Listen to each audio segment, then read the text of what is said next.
And we are live. Ladies and gentlemen, welcome to Renegade Rangers episode 2.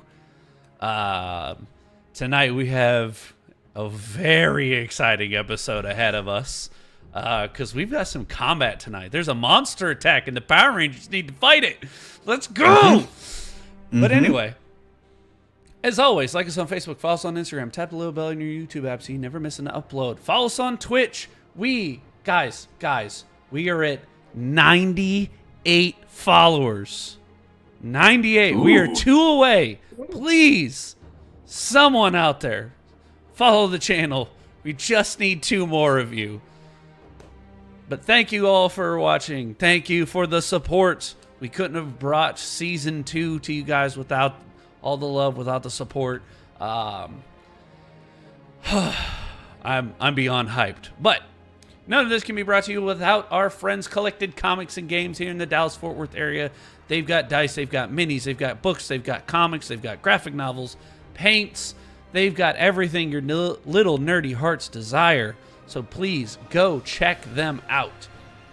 Once again, they have 2 locations in the DFW area. That's Collected Comics and Games. Which reminds me, I need to get the store manager the link to last week's episode so he can post it to their chats. Shout out to Mike. Love those guys. And also, we're playing a tabletop game. It's kind of important to have dice. Dice is very important when playing a tabletop game, especially when you're rolling combat. So shout out to our dice sponsors, ST Way Gaming.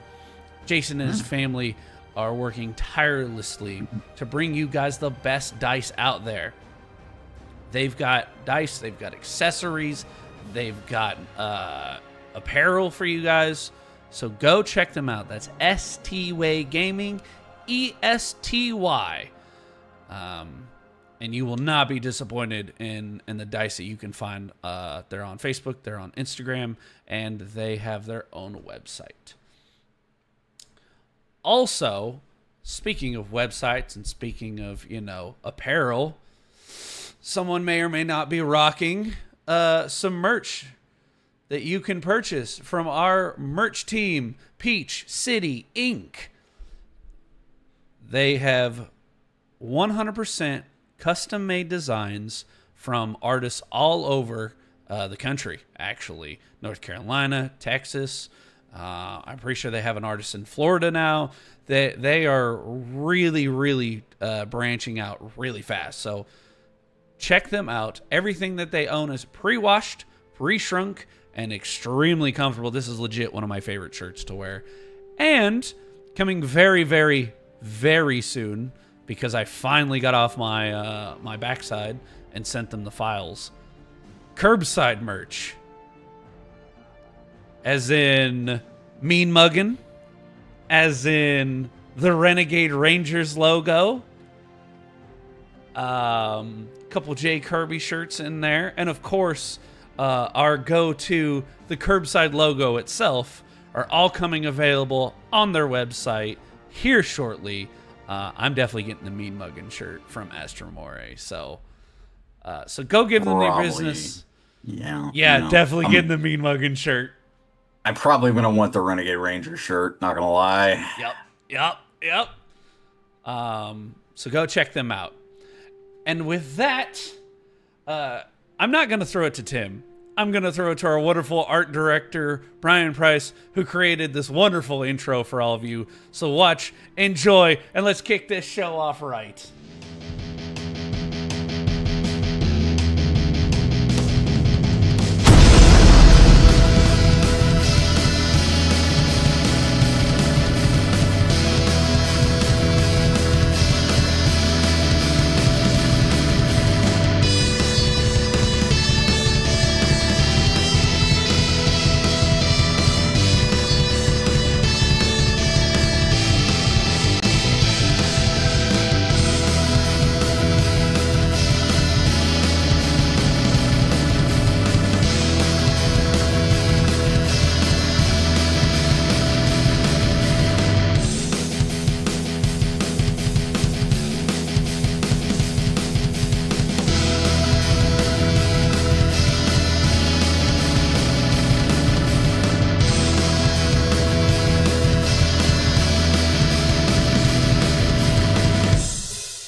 Bro, the explosions kill And me Color every time. bomb. and we're Pause back. for posing.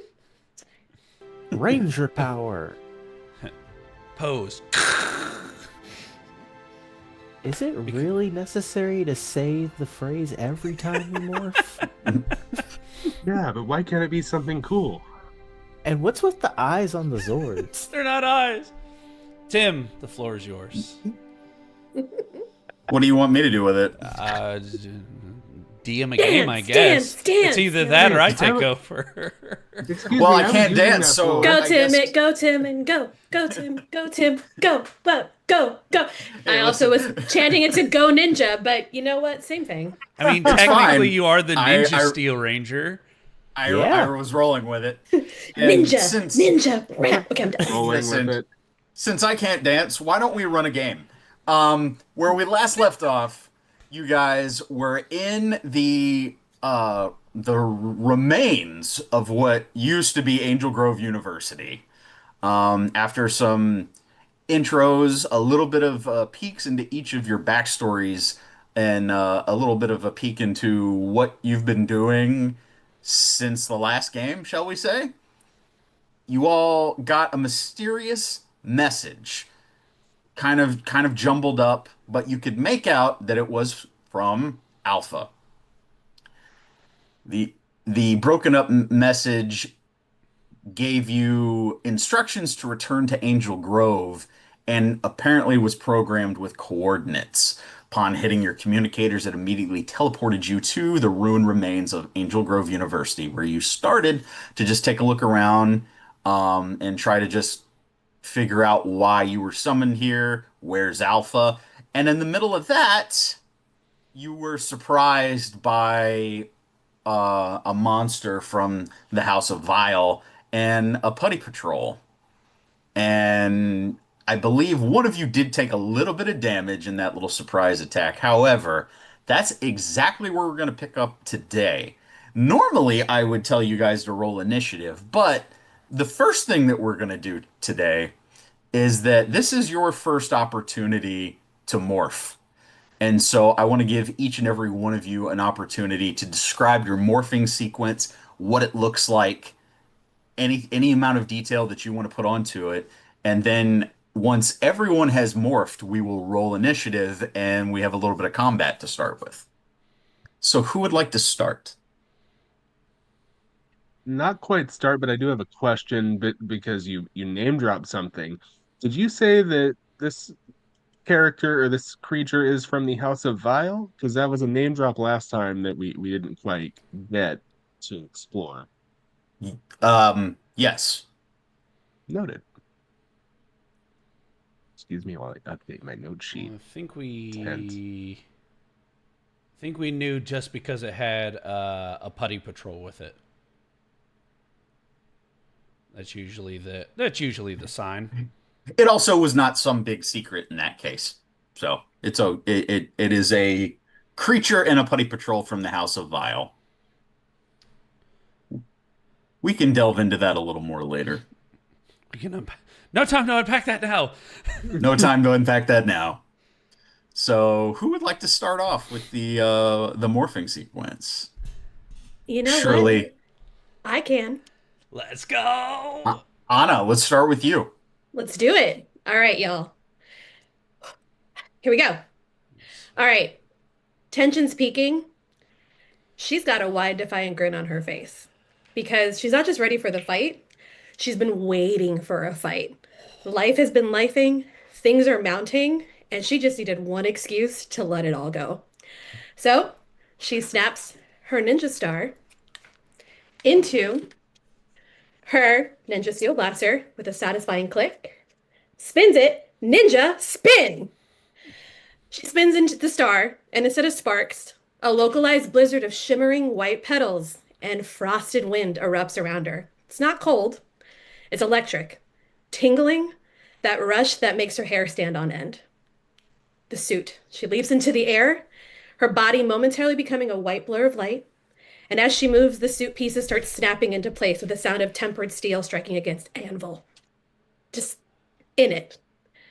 White fabric isn't just matte, it's shimmering. It's a pearlescent sheen that catches the light.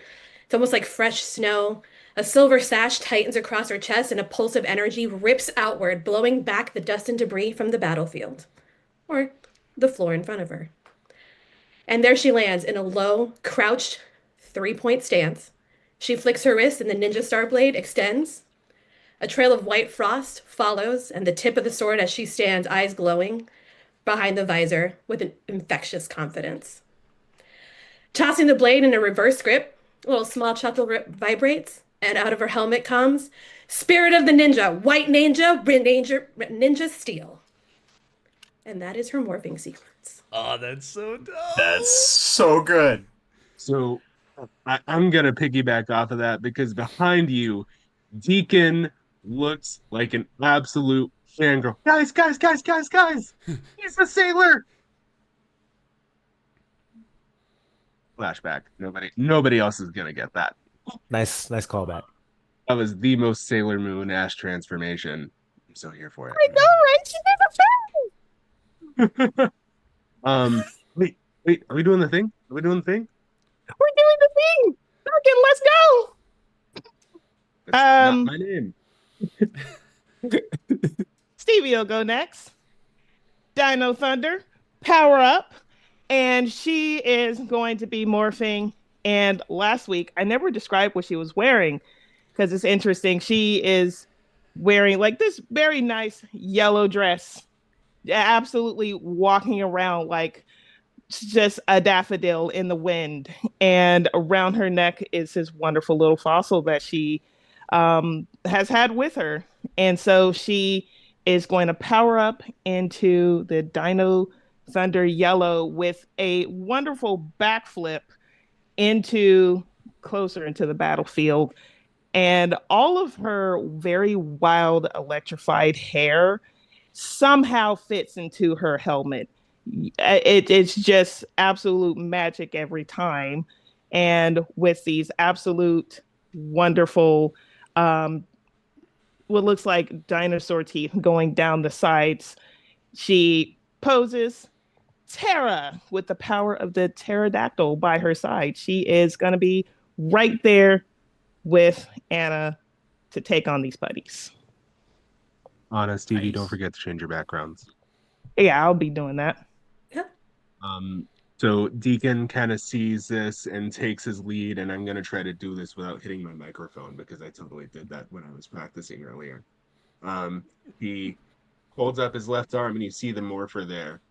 Light speed, rescue, and he sort of reaches towards the morpher and flings something into the air, and it expands into the sheet of fabric and forms a pink and white shield.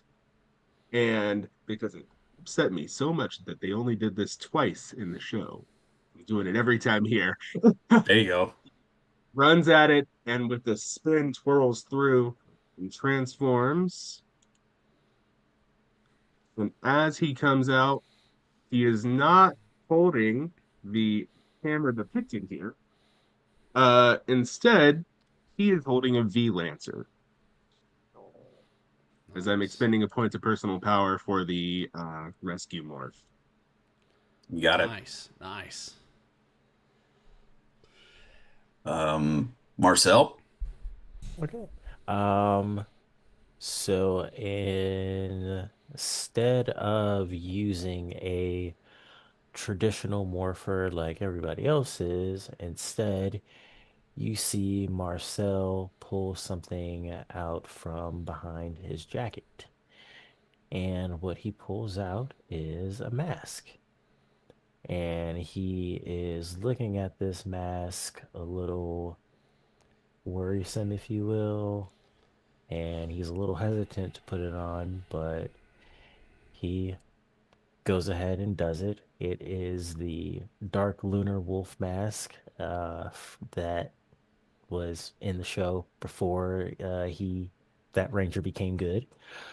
So that is his source of power currently right now. It's got the Oni horn or the orc horn on it and everything. Mm-hmm. And as he puts it on, you just see him become enveloped and wrapped in this dark shadow like flame that's almost like the Amaterasu from Naruto. and you hear these dark growls coming from the shadows as his ranger form appears, and he's wearing the silver suit, but instead of the blue where the markings are, it's black instead. And it's not depicted on the suit when I share it, but there is the tiniest little horn on the tip of his helmet. And after he finishes transforming, he just kind of has his hand on it. He's trying to regain a sense of himself, and you just hear a loud howl, and you can feel like an energy shockwave just kind of come from him. Is it wrong I wanted the howl? Say that again? Is it wrong I wanted the howl? Same. Ow! That's awesome. Yeah, that's badass. So I'm fanboying for it. That's dope, Dex. Love Thank it. Scotty, however, is just eyeing Deacon this entire time as he like steps past him, almost disregarding him. You see Scotty reach for his belt and pulls a red and black morpher, very similar to the Shadow Ranger morpher, except it has a golden SPA across it. All right, here goes nothing. As he quickly spins it in his hand, not in this fashion, but like flips it, catches. SPA on the way. It opens, it pops. This time, instead of like how the Shadow Ranger would jump down into his suit, Scotty jumps up into it. As he's jumping through, red and gold energy is surrounding him. As his entire body just becomes red and gold energy, the helmet places itself on him. As the helmet clicks, the suit forms around him, and he lands almost in a perfect stance, very similar to that of the Shadow Ranger. SPA Delta. As I get to switch over to mine. Hold on one second.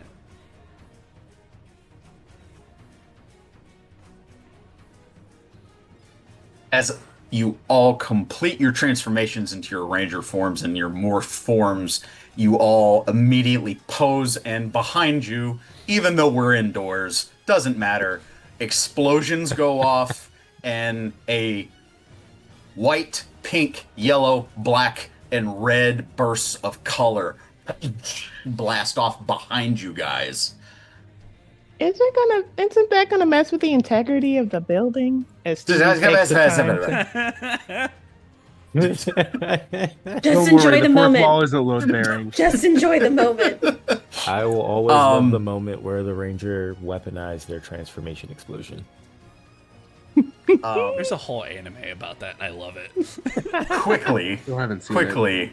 in response to this, the first thing that you all notice is that the Dremel does not have speech. It just growls at you, and it accompanied with the noises of the assorted putties with it, the Dremel just responds to all of your transformation with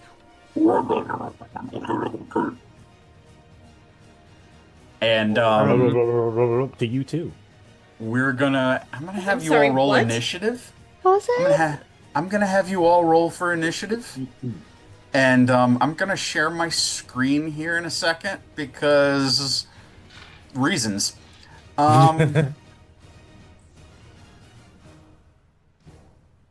Is this gonna be a jump scare? No.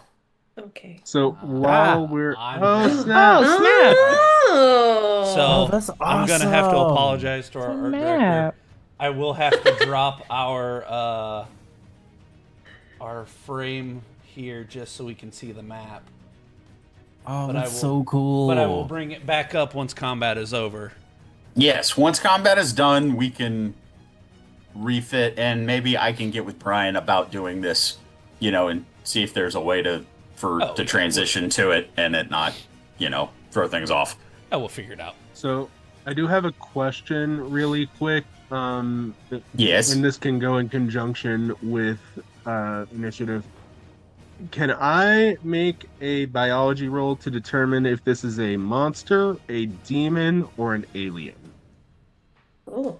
That is a good question, and I'm going to allow you to do that. I'll say that's going to be a free action on your turn in initiative.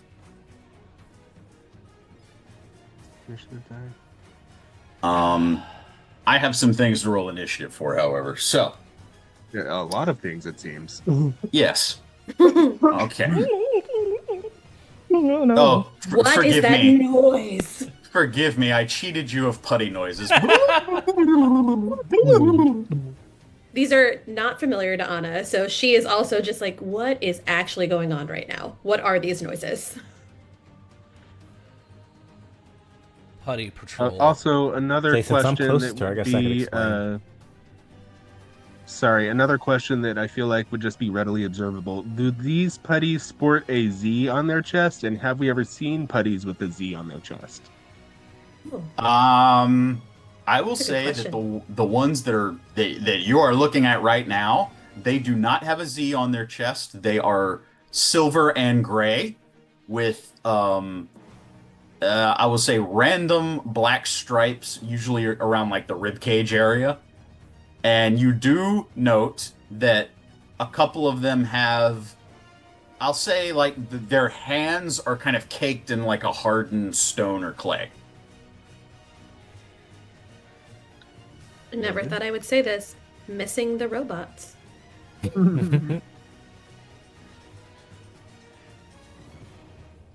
Yeah.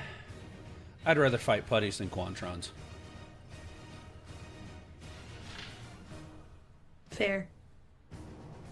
I apologize. I've only got 2 of them so far. Oh, of course they're going high. Yeah. First robots and now putties. This is turning out to be a great day.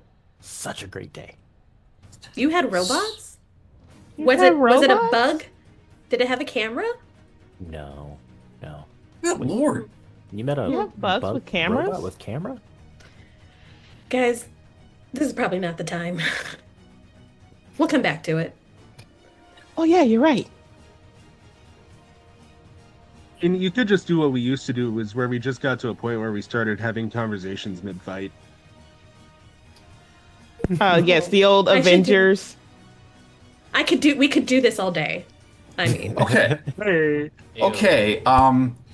For those of you who are new for me to be your GM, what I like to do for initiative is just give you a range and ask who's in this range, and we go down the line. So, 15 to 20. Okay. Anna, where are you at? 17. Deacon? Also a 17. My Ooh. speed score is a 5. Hold on, Cody. Stevie?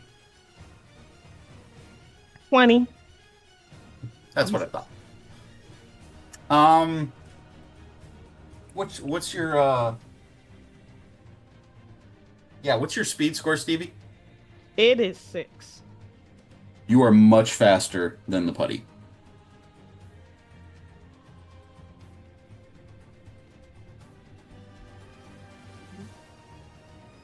Now, 2 of you rolled, you said 17? So, Anna, what was your speed score? 3. 3? Okay, so Deacon will go first.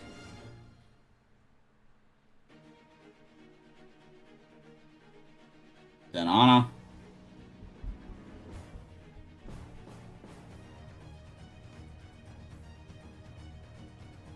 And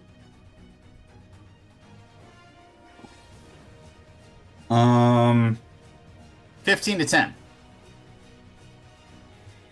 Marcel, what'd you get? 12.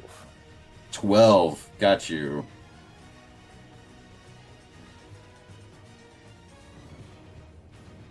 And Scotty, what did you get? 9. 9. I'm really Okay. glad we didn't have like a follow me thing. 9, 9. Sorry. 9. Actually, and that's a good Great thing to shot. remind Anna, I believe you have that ability as well. I So do. just to keep that in mind. So let's get started. Stevie, you're leading off, and there's 3 putties and Dremel behind you. All right. So, with her trusted, she's going to be using her Geoslinger right now. Okay. And there's 4 pellets, which, if we're going by like Eldritch Blast rules, Magic Missile rules, that's potentially 4 hits, but she would like to hit at least 2 putties. Okay. As on this map I'm looking at, there's 2 putties, like one right in front of Scotty and then one next to that one. Yeah, so you want putty 1 and putty 2? Yep. Okay. Putties 1 and 2, so I'm gonna roll to hit putty 1 and then roll to hit putty 2, or Yeah. Yeah, separately. cool. All right. There he is. All right, so that's gonna be Be his toughness. 13 to hit putty 1. 13 just hits. Cool beans. Now to hit putty 2. Wonderful. That's gonna be. Wait, I'm gonna do you too.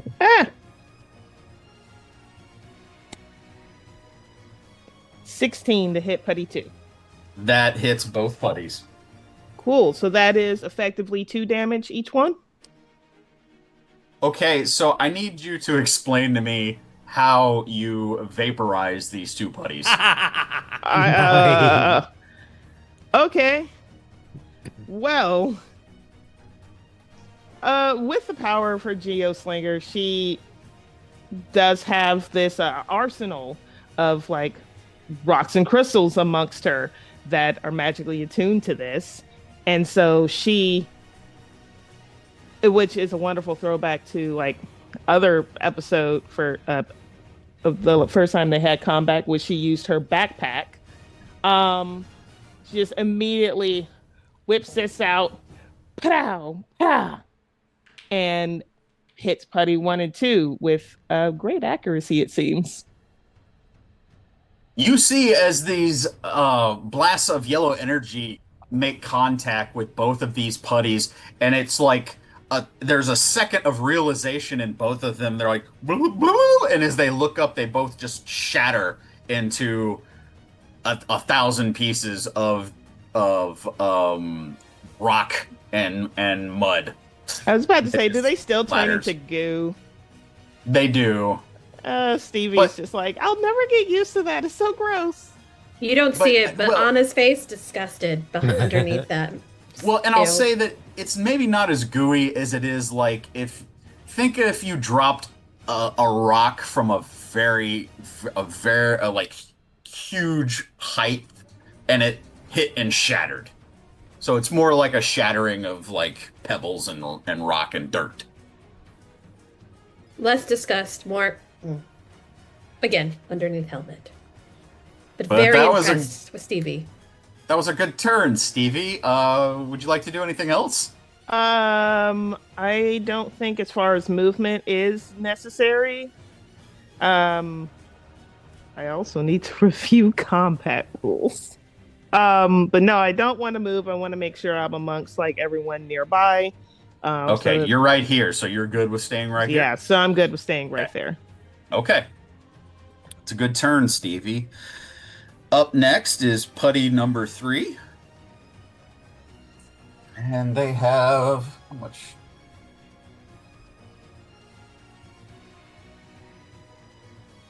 $30 feet. Okay. Well, this one is going to move up to get in Scotty's face. And we're going to make an attack against you, Scotty. Go for it. I get an edge on this because there are putty and numbers around here.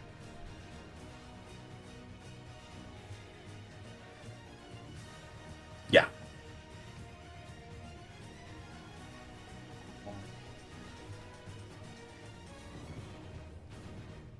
Well, it's a natural 20 for one of them. This will be fun. So...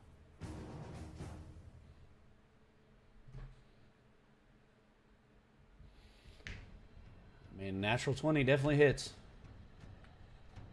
Yeah, I'm looking.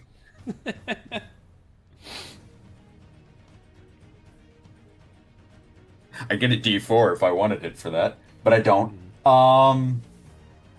Reach one's alternate effect on that. Okay, so that'll be 1 blunt damage to you, Scotty. Damage. Well, Okay. and on, I think it tells me for the sake of like a natural 20 like that, it kind of gives me creativity on that. So I'm gonna say that for that, I'm gonna say, yeah, trait stun. I'll say that it stuns you. Okay. Yeah, because that's an alternate effect on that one. So I'm gonna say that stuns you for a round. All right. Wouldn't have been that bad except I rolled a natural 20. Right. Okay, putty number 5. It's gonna get up in Marcel and yeah, it's gonna get up in Marcel's face.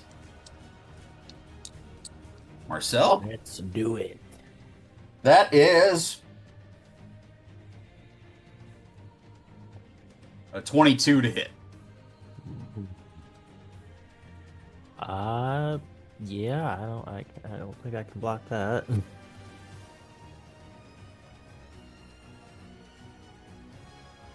That'll be 1. Reading that right? 1 blunt damage. Hurt.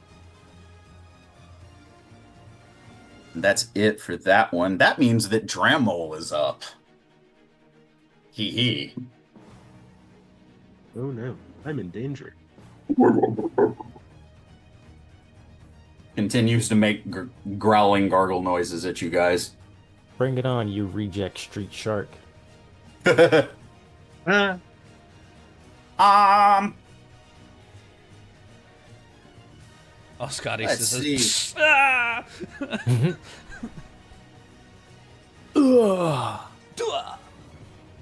Okay, Sparks flying I'm everywhere. gonna make a targeting roll. And it's gonna be against Deacon. this is targeting specifically. Yeah, I am making a targeting roll against you. So I have a question. Would that confer a snag due to proximity? Due to proximity, no, because this is a radius effect. Noted. It is not. It's kind of cool. There is a ranged version of this attack, but it gives me the option of it being a radius thing as well. So because he's in melee, I'm going to do the radius. And you see as electricity starts to gather at Dramol's eyes, and it is directed in your direction, kind of like in a sweeping motion. And let's see how well this goes. He does not get an edge on anything. This is a straight roll. And it's not a great one. It's 9. Well, in that case, I must also tell him 9 because that's not going to hit my 15 evasion. Indeed.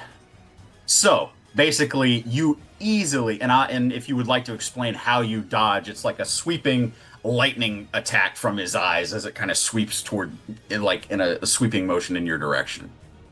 So as Dremel goes to do the sweeping lightning attack, Deacon's actually going to take the V-Lancer in his left arm because I remembered he is left-handed. and he's going to sort of plant it into the ground and cartwheel over the lightning. Nice. I like it. So, can't do that.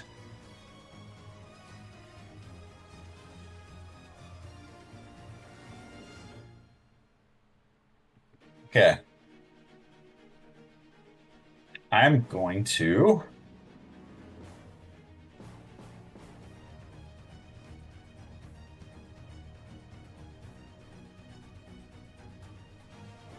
use one more power ability that he can use twice in a scene. In a 25 by 25 foot area, you see as these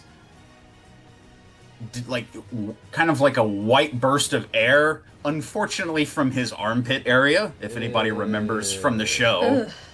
But what happens is that he blasts mine-addling mists in y'all's direction. It's in a 25 by 25 foot area around him. I'm going to put a little status thingy here. That's fine.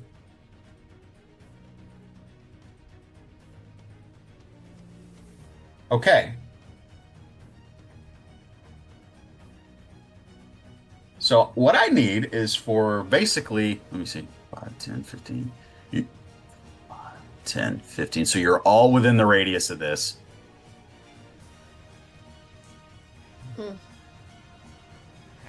This is, I need you, I'm making a persuasion roll against all of your willpower.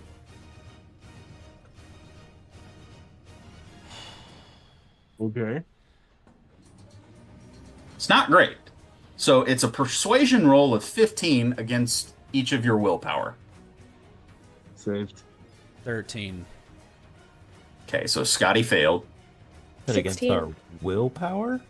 Your So willpower. that's your smarts. Yeah, it's right under plus smarts. 10. I had 16. Okay, so Anna and Deacon saved. Stevie? 15. Okay, then meets it, beats it. So Stevie and Scotty failed. Marcel? Oh no. My willpower is a 14. Marcel fails. The three of you are mesmerized. Yay. Crap. Oh no. What I that was means. in the process of typing rules. Can you describe this effect for me one more time? Not the mesmerized effect, but like what caused this? The ability is called Dominance Pulse. It's a monster effect, and it's basically his persuasion roll versus your willpower. And if you fail, I'm about to tell you.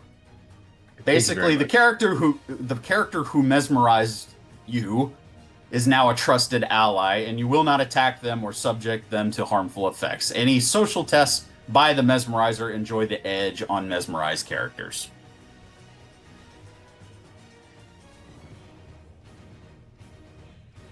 Oh, shoot. All right, so I'm not attacking the mole. Yep. Question. Yep. Would my Dark Wolf influence be able to fight this effect at all?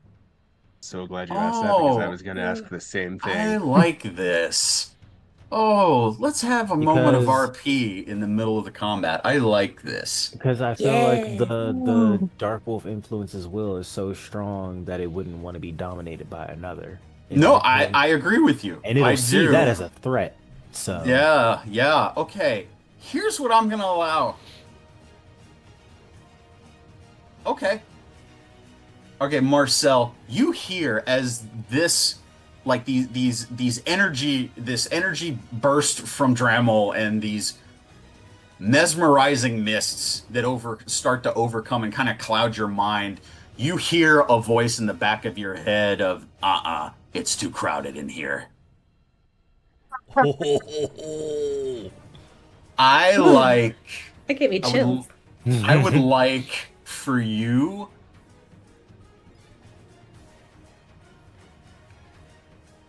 Roll me a d4. Okay.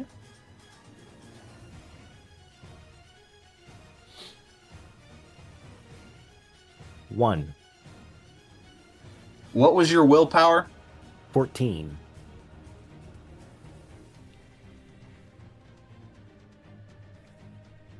That wouldn't be enough.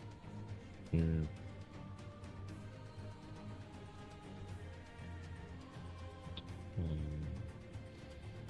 Yeah, sorry.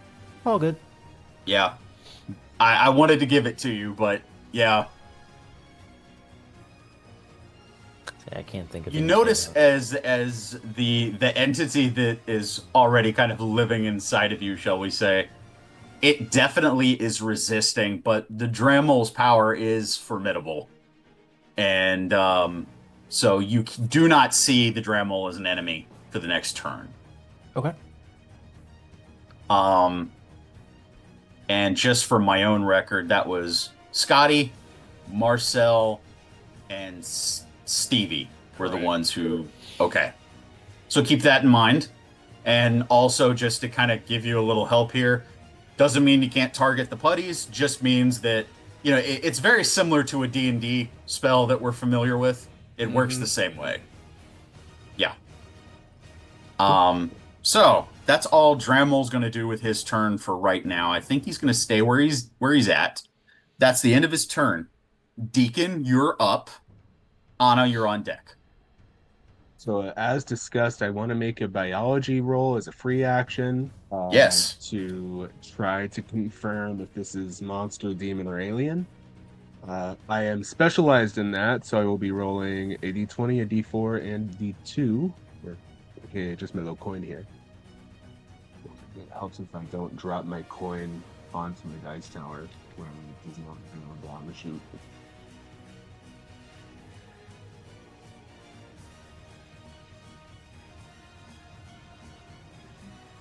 Those were ones. That's depressing. But I did roll a natural 20, so we get a story point. Let's go. Yes, you do. Oh, I got that one is a too. For total of 21. nice. And And- if my math is right, we should be up to 8 story points right now. Yes. Yes, that is correct. And you might want, if somebody wants to keep track of that somewhere or make a note. Intent, it's going to be in the shared notes that everybody should have open right now, and I see only one of us does. I will Well, say anyway. I have a good note. Well, one of us Passive has ag- 5 tabs open right now. So Like, bro, Passive- how Okay, dare passive one of us aggressive. gets an exemption. Passive-aggressive Anyway. comments aside, I am here now. you were specifically trying to figure out what type of creature this was. This is absolutely a monster. Okay, cool. No qualms killing it. Got it. All right.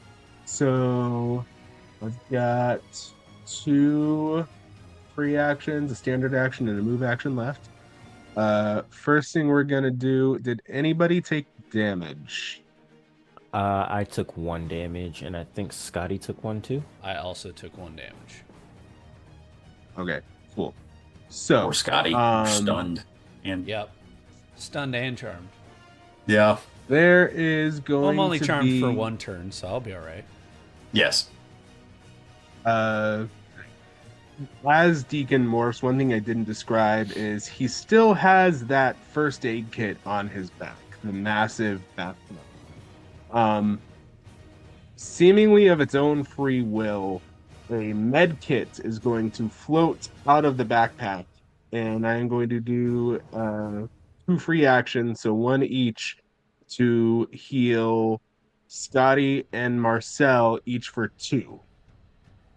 Nice. Nice.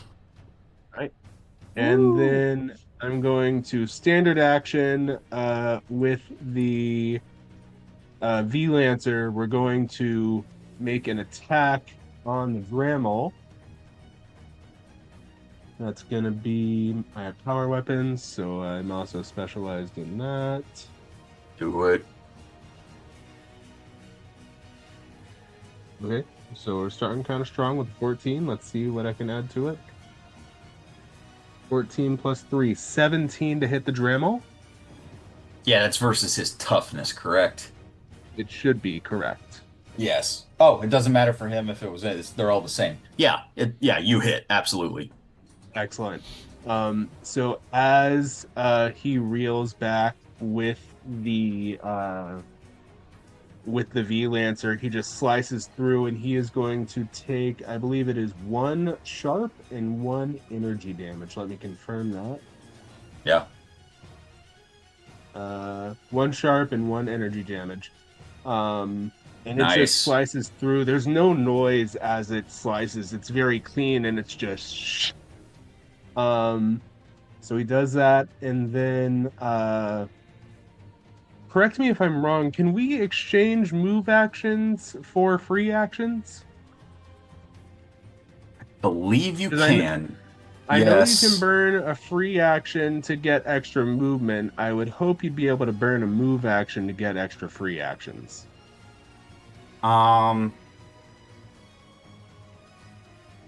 Let's see. Because I know you can exchange 2 free actions for 1 standard, or 1 standard for 2 free. And you can spend 1 free action to increase your movement by 5 per free action expended.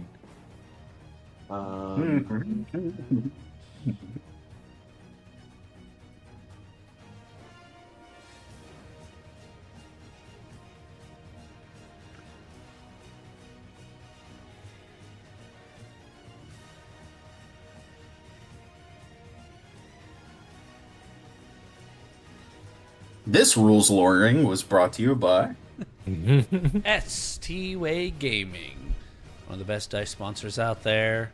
They have a wonderful selection, and they are, in fact, returning to the con scene this spring. So keep your eyes out for ST-Way Gaming. They'll be all up and down Texas, possibly Oklahoma. Should be fully focused Says on you the can game, but I am buying- looking at buying dice. each free action spell moves in. So you can burn your free actions for 5 feet of movement.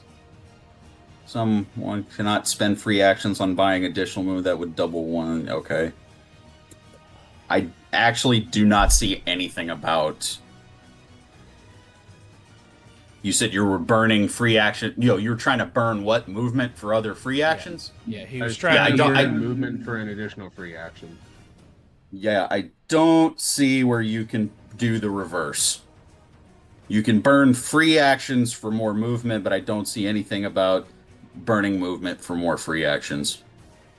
Okay, cool. So for his movement, because there's nothing else he can do with it, he's just going to I know what we're gonna do. He is going to annoyingly cartwheel around this guy to where Okay. he can potentially get flanking with Marcel or Anna should they decide to move in the appropriate direction. Here? Or you want to go 1 over. Yeah, there. right there? That way I'm Okay. not sandwiched between 2 opponents, even though that could easily change in about 5 seconds. Okay. All right, and that is my turn. Good turn. I think that's the Anna. most damage Deacon has ever done. Just saying. Yeah, that was a Good good turn. job. Woo! Anna, you are up. And Putty Patroller number 4 is on deck. All right, Petty Patrollers on deck. So she was able to see kind of what kind of damage Stevie was did with her attack on them, and so instead of going with just brute force and just like right because she like is in a fighting stance is like let's think about it, because her battle morpher is very amazing. We're gonna, and knowing that we can get some damage done with just a hit, she is going to hit with that blade blaster, like to use her blade blaster, and Yeah. just because it has the range that's 30 to 90, so it's gonna be able to hit pretty accurately since they seem not too far away. I would like to remind you, just in case you forgot, you do get a free upshift to your Blade Blaster thanks to having me in your team. Yes. Oh, Look at you. Very nice. okay. All right. And so I think, yeah, that's what we're going to go. And so what is my next step? Well, From hit you got a 26. putty over here, a putty in front of Marcel, one that's untouched behind the monster. You got the monster, of course, commanding Yep. the room. And there's a putty over here in front of a stunned and mesmerized Scotty. Been on. So we got 3 putties. She's a pretty good shot, y'all. So I mean, at this point, this is her team. Her team is in trouble, and we've got to, before we get to the big bad, which we see, she sees like right there, and seeing Deacon kind of move, we've got to kind of eliminate what's in between her and getting closer to lay down some attack on Dremel as well. So, all right, we're gonna go ahead and let's start shooting. Sounds horrible. Anyway, I start So blasting. anyway- We're gonna start doing. So Blasting. anyway, so let's starts blasting. blast him. Except I would. This make is a more fun legitimate sounds. strategy. Yeah, I mean, she's strategic. Oh, we like solutions-focused individuals. So that's what I think we're gonna go with. So Mm-hmm. unclear what move I should make next as the noob. So I'm like, geez, what comes next? Instructions What of do we your do? task failed successfully. Yeah, it's like So yeah. so that it might. What is my? I don't know what to do next, y'all. I'm Oh, totally blanking. What you will Sorry. do is, Yes. or actually, I'll let Tim explain. I'm not the DM. I'm sorry. No, you're fine. If you're using your blaster to start blasting, Yep. you have an ability under speed. It's all the way at the bottom called targeting. That's what you'll use for your ranged attack with a blaster. Got it. And matter of fact, if you've got you should have your equipment written down. Normally, it should have like the ability used. So like if it's like a sword, it should be used like might or finesse. And so Yeah. with your It says well it's it's finesse, and then I think it was finesse and or versatile, but I wouldn't go with finesse. that's if you're using it in blade form. Oh, blade form. Yep, sorry, my bad. So then it would be Yeah. versatile. Yeah. So yeah, that means you're two-handing it. Mhm. So this is just targeting for blaster mode. Okay. And remember, you add whatever die you have in there for targeting. If it's a D2, D4, you're adding that to your D20 for the targeting roll. So I have nothing there. Okay. Well, Yeah, that one was not well thought out when I originally started what do evenly. you, what do you got? What do you got, Scotty? She has an upshift to a D2 Oh. because She of- does have it. Oh, that's right. because That's what of that De- would be. because of Deacon. Because of Deacon. Because of Deacon, it won't be a disadvantage. Yes. I was It'd be a going to D2. ask, is Here, does that here to apply? rule Sloyer like a Yay! good tag team. Yeah. No, you're absolutely right. Yeah. All right. So then I am rolling. Jay, I'm high-fiving you. You can't see it, but I'm high-fiving you. I'm being harassed by one of our watchers because I sent him the link late and he's giving me a hard time. You deserve it. That was a 9. 9. Well, 9. 99. Okay, Dang it. unfortunately, a 9 does not hit. However, do you have a percentage die? Oh, no. Do I have a percentage? Percentage die? Percentage die would be that's one that has 2 the D10s. 20, 40, 60, 80, 00 on it. Oh, yeah. I believe I do. Give me 1 second. Put it over here. Sorry, I sometimes ask for random stuff. No, but I do have it. So very excited. I do. Yay! I have a percentage. What putty die. were you targeting? She was I assume the first one she was Yeah. that's the one in front of her. Yep. And I just need to know something. Right. Could you roll me a percentage die and add a D10 to it? D10. Oh, yeah, sorry. Yes, yeah. So you'll roll the one with the multiple numbers, and then you'll roll the D10 that just has single digits. Yeah. You said they rolled the D10 that okay, wait, did I get the right one? I did. Okay. Right. No, single digits, Alana. You can do this. All right. And then you said add them together? Yes. 37. 37. Okay. So the blaster shot misses the putty and goes off in a random direction and hits one of the caved in walls. Nothing special happens. Well, glad it didn't hit anybody. Not glad it didn't hit who I was going for, but that's okay. Anna's a good shot. Alana's really bad at rolling. Okay. Do you have any more actions on your turn? Can you target again? She only has a speed of 3, so she Okay. has 1 standard action, 1 move, and 1 free action. There you go. Okay. So, you can move if you want to. You're down here. And you have a free action. Okay. We're gonna move in between, because again, trying to balance it out, and eventually, move between putties 4 and 6. You want to move here?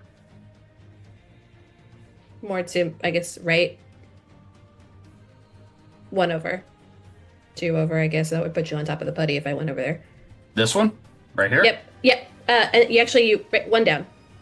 What up? Well, yeah. that's where the putty is. What, and then off to, I'm sorry, it's my right, your left. I don't know. This is really hard when I'm mirroring it. Sorry. Everybody clap your hands. That's exactly what I was There you going for. Okay, so you went around that way. Got it. And in my head, I was saying slide to the left, slide to the right. That's everybody clap your hands. That's where that came from. It's like, I was going to go 1 hop this time, just in case. 1 hop this time. Okay. Okay. At the end of your turn. Yep. Okay. It's now Putty Patroller number 4's turn. Marcel, you're on deck. Okay. Okay. Putty Patroller number 4. What are we gonna do? He's got a choice. Ooh. After Anna. Oh no. It does get an edge. And Anna, this Putty Patroller is gonna get up in your face and it's gonna take a swing at you. It is a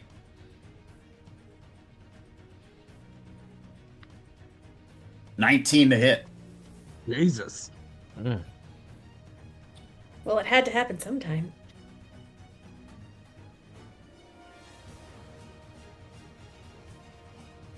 Sorry, I looked at that earlier. That is 1 blunt damage to you, Anna. Okay. And that's all that Putty's gonna do on his turn. Marcel, you're up. Putty Patroller number 6 is on deck. Okay. I see number 5 is in my face. First things first, Marcel is going to be a little confused because he could have sworn there was another enemy nearby. But now he's just focused on the putty that's in front of him that attacked him. And Like, oh, that's my pal Dremel. you're my boy, Dremel. I remember all the good times we had. Buzzworthy. Not buzzword. It answers you. Yeah, we go way back. I actually remember this a little earlier tonight that the Wild Force Rangers actually have claws that they can pop out and use to fight. Yeah. So Marcel's gonna pop them claws and go for a nice slash for the putty number 5. Okay. Roll to hit.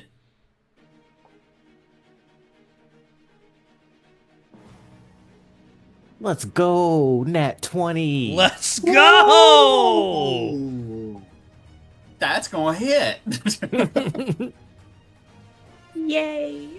Now, do we have to confirm criticals in this game? I forgot. I don't I think seem to so. recall having to confirm them last time, Also, but would my strength be a modifier for this? Yes. You're using your claw. That would probably be a. It should say, isn't that might that would be added to that? I didn't see clause on the book. So if it's brawling, it goes off of might.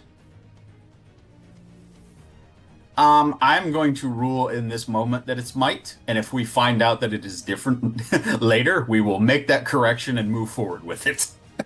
Okay. Right. Retcon. Yes. I am currently looking and just double checking on crits. if the result of the skill dice portion, not including the d20 result of the roll, is showing the highest number value on one or more skill dice and the skill roll is successful, this is considered a critical success. Yes. Critical success on a skill test should mean the effects of a regular success take place, plus some additional narrative form of excellence. Awesome. So it's basically up to me to add flair to it? Attack action. Oh, so wait, attack this action. is solely the skill dice. So if you succeed, it doesn't matter. Like if you roll a 19 and you say roll a d4, and the d4 comes up on a 4, that's still a critical success, as long as the 19 would succeed. Yes. Interesting. Yes. Noted. That's actually really awesome. important. Yes. Hey. Now what that has specifically to do with damage, hold please while I use the handy control F function. I should note that if we are using might, I have a D2, 4, and 6 in that. So yeah, you're adding a d6 to that attack roll. Unless you have specialization in this. Yes. No specialization. There you go. And Tim, feel free to tell me to back the heck off. No, if you found it before I did, that's fine.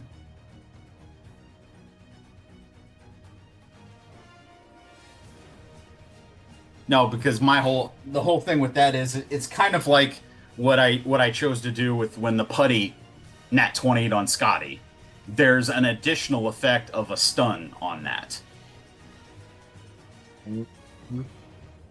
But it's good to know what you just said. Like you could roll like an 18 on the d20, and if you have a d6 upshift on it and roll a d6, that's a critical success. So that means you get the additional effect that weapon gets. If it's like 1 cold damage or whatever, that gets added on.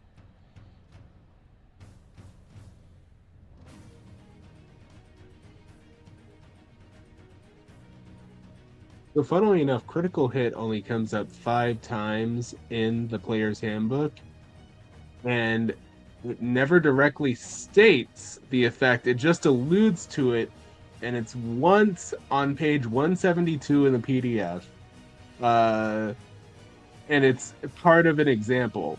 For example, Trini, the Yellow Ranger, Ripey, needs to bash through locked wooden double doors in an office building to save Jason, who is being held on the other side. The GM explains that the doors have a toughness of 10 for standard wood. Trini rolls her finesse karate skill and gets a 21, a critical hit. Her martial arts attacks normally inflict 1 damage, making this worth 2. Yes. So it just doubles your damage output.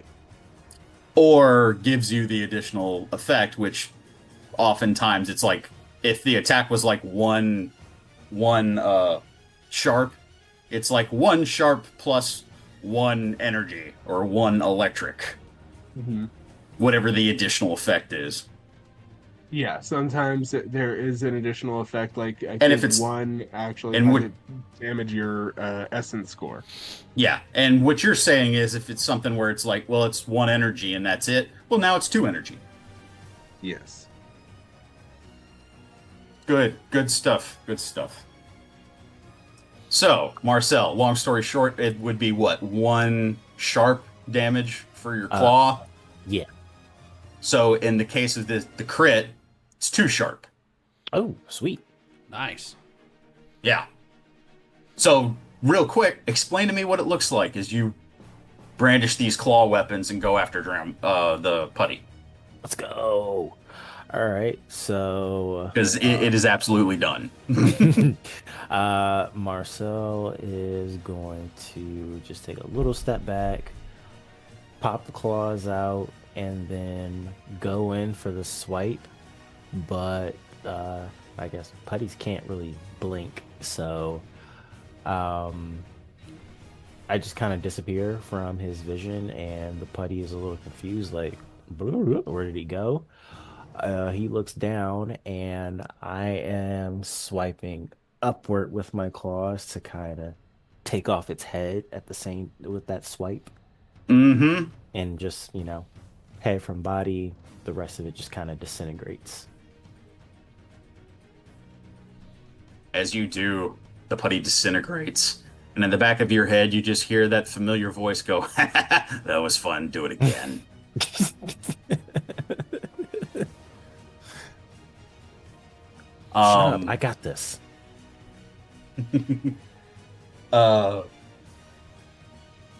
So that's it for putty number 5.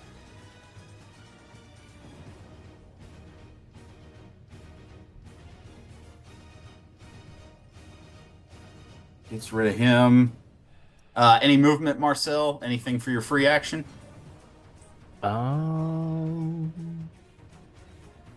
I'm going to move down to my right so that I am right in front of putty number 6. Okay.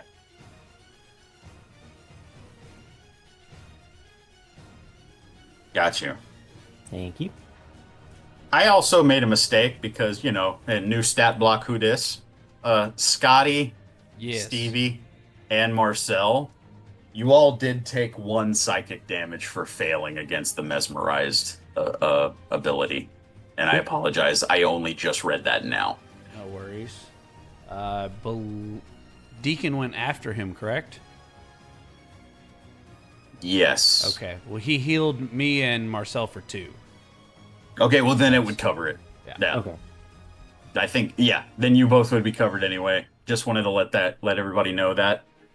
Good to go. For failing the dominance pulse, it's actually 1 psychic damage as well as you being mesmerized. Good to go. So that brings it to Putty Patroller number 6, and Scotty, you'll be on deck. Yep.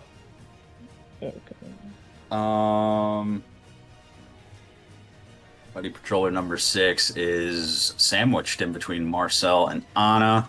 It has a choice to make.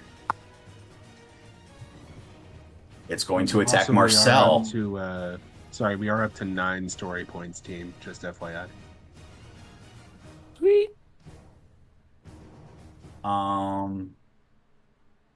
It's going to attack Marcel. Mm-hmm.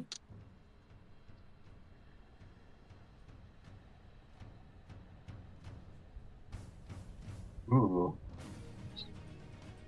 Just rolling well, I guess. That is...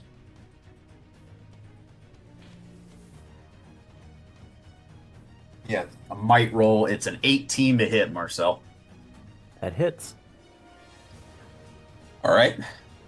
That will be 1 blunt damage as you see this putty basically forms a little extra clay on the right hand of the fist, and it just clocks you in the side of the head. Okay. Makes a solid crack noise. Marcel's gonna fall back. He's gonna kind of stumble a little bit, get up, and then you see that horn on his helmet just kind of grow a little bit. Mm-hmm. Yep. That's all that putty's gonna do on this turn because they don't have much they can do. Scotty, you are up. Stevie, you're on deck. Alrighty. Well, Scotty is stunned still. He is. So If I remember correctly, I can't take any actions or any movement or anything like that. How many turns does stun last for? Should just be the Yes. one turn for stun. This time, yes. Okay. Well, then I Can can't. I argue that using the med kit may have healed his stun condition? No, because it's psychic, it's mental, and it's magic. Gotcha. Well, he Good said try, though. he said the stunned, not the charmed. Oh, the stun part. Stunned. No. Darn. And I'll look it up. I'll look it up later to see if that would, but I don't see how that would, I think of somebody getting medical attention, and if they've had a concussion or they were knocked silly, stuff like that, something that would cause them to be stunned, they're still stunned. Yeah. Like Some smelling salt. Right. Yeah. Well, then, all Scotty can do for his turn is come to, just be like, all right, nice shot. I bet you can't do it again. Famous Why would- words. Why would you tempt that? Talk about threatening, because all Scotty threatening can do someone with a right good now time. is talk smack. He can't do anything else. He Meanwhile, can the hear putty's all- this.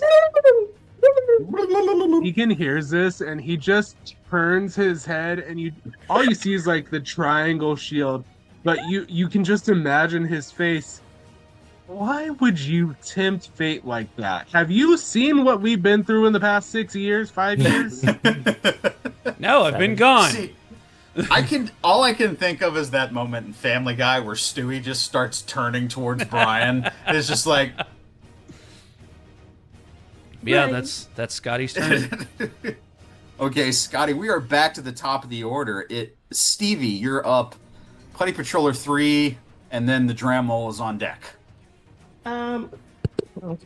So I would imagine, as she is currently charmed, she sees Scotty as an ally. It's just Deacon, Marcel, and of course the putties that are seen as, or no, Deacon and Anna that are seen as enemies. Correct? Correct. What? And it Huh? basically, well, not quite actually. Okay. Basically, you can't see. Dremel is your ally. He's your buddy. Okay. He's been with you ever since you went to Reefside, and Oh, yeah. Dremel's just awesome. I remember him in history class. Super cuddly, loves a hug. Sometimes We he discovered cooks. fossils together. It was Sometimes great. Tried out he for the cooks for basketball you. team. Yeah, and you're still cognizant that as of right now, because you haven't been told anything, your ranger allies are your ranger allies. It just Okay. seems like a couple of them are attacking your friend, and you don't much care for that actually. But nothing. You haven't been told to do anything yet about it. Okay. Only and one of them has attacked your friend. Just confirming that. Carry on. It was Deacon Yes. that did that. Yes. Yeah.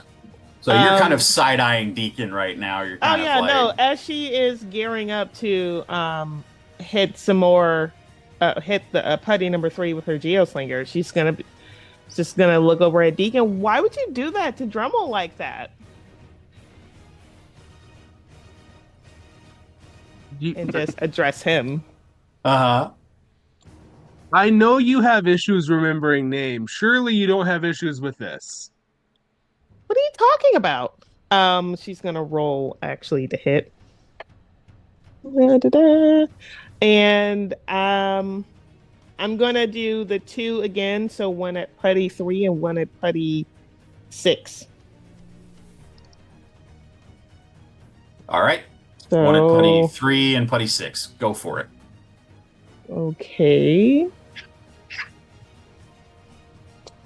Cool. Oh my gosh, I can't math right now. 9, 4, 13, and then 2, 15. So with putty number 3, that was 15, and putty number 6, that's gonna be 22 plus 2 equals 24. Wait. So Huh? are you rolling with specialization? Yes. So with Oh, sorry. specialization, you don't add every single die. You only add the highest number to the d20. Okay, so then that's going to be Yes. 22, and then the other one will be 14. See, like I said, guys, I rule lawyers for both sides. Mm-hmm. Okay, so the 14 still hits. Nice. Oh, no, I'm sorry. No, its toughness is 15. I'm sorry, the 14 misses. I thought it met. This should be evasion. Is it evasion? Yes.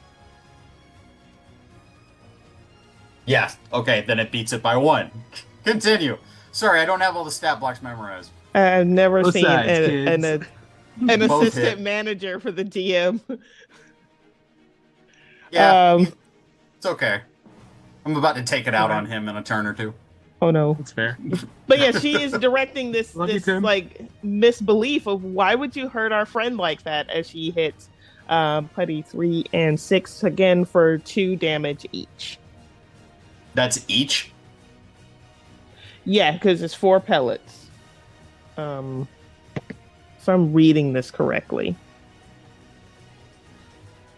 Hold on. Rules lawyer en route.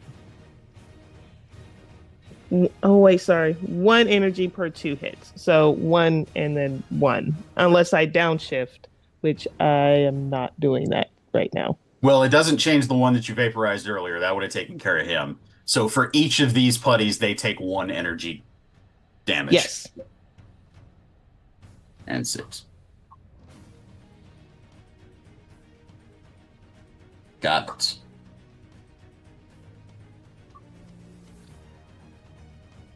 So you see as both energy blasts hit each putty, damaging them, but they are still standing.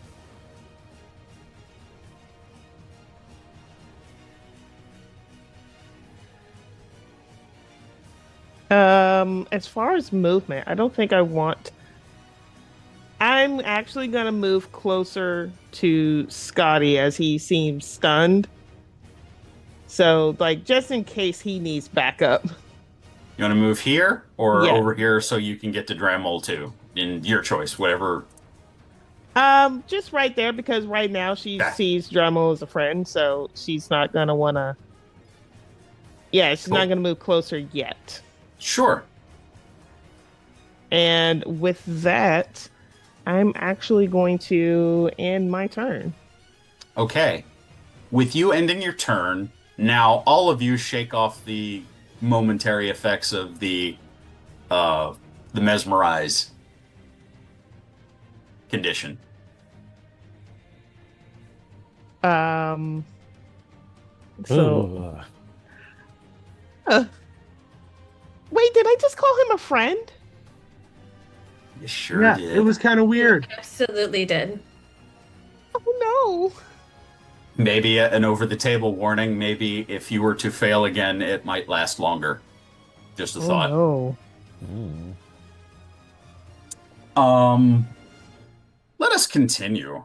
Putty 3 is up, and then followed by Dremel. Putty 3 is now being double-teamed by the red and yellow ranger.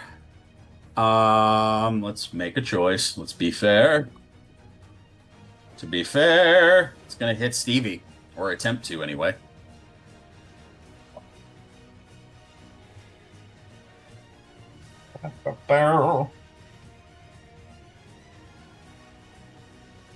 Oh, that's not good at all. No, that's a 10 against your toughness. nope. That's what I figured. So basically you see is this like clay, this like enlarged clay hand takes a swipe at you and you definitely just Yeah. No, thank you. Dremel is up and Deacon is on deck. I'm gonna die. First thing that's gonna happen.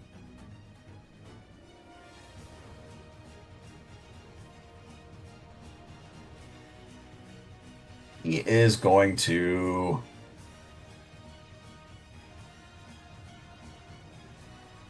attack the only one that's in his face, Deacon.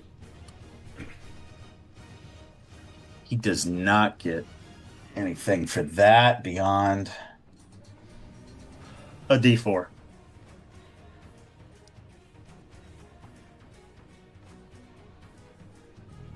That's cocked. Oh no. That's a natural 20. What is with all the enemies rolling so well this round? I can show it to you if you want me to. It's the lightning bolt. It's Tim's dice. Yeah. I believe you, Tim. They tend to do this. Yeah. Oh no, I believe them. It's just they are hitting. They're on it I was gonna tonight. say, So that's just the his power. claw. The power is not protecting us right now, y'all. That's just his claw attack. So it's just going to be, instead of 1 sharp damage, it's going to be 2 sharp damage to Deacon. Hold on, hold please. Oh, holding. Elevator music. Dun, dun, dun, dun, dun, dun, dun, dun, dun. I understood This- that reference. Rules Lawyering is brought to you by. Collected Comics Games here in the Dallas-Fort Worth area. They are doing a special event this weekend where the original actor for the live-action Shredder is going to be at their Keller location. Ooh. What are you trying to look up now? Funny you mentioned Shredder because So my I elevator found music is from Ninja Turtles movie. However, I cannot use it, and that's very sad to me. Oh, But did you have like a if you silvery guys- barb equal No, thing? no. I will let you guys know that we have been heavily underutilizing story points because one thing you can do with them Yeah. is you can spend 1 story point to add +5 to any defense. However, must be spent before die results are announced. Okay. I'm trying to see if I think there's. that I see that becoming a problem because then I'm going to say, well, I'll use a story point to negate it. Like, You activated my trap card. Well, your trap card activated Yeah. my trap card. I see that as Trying getting to see if murky. there's anything else.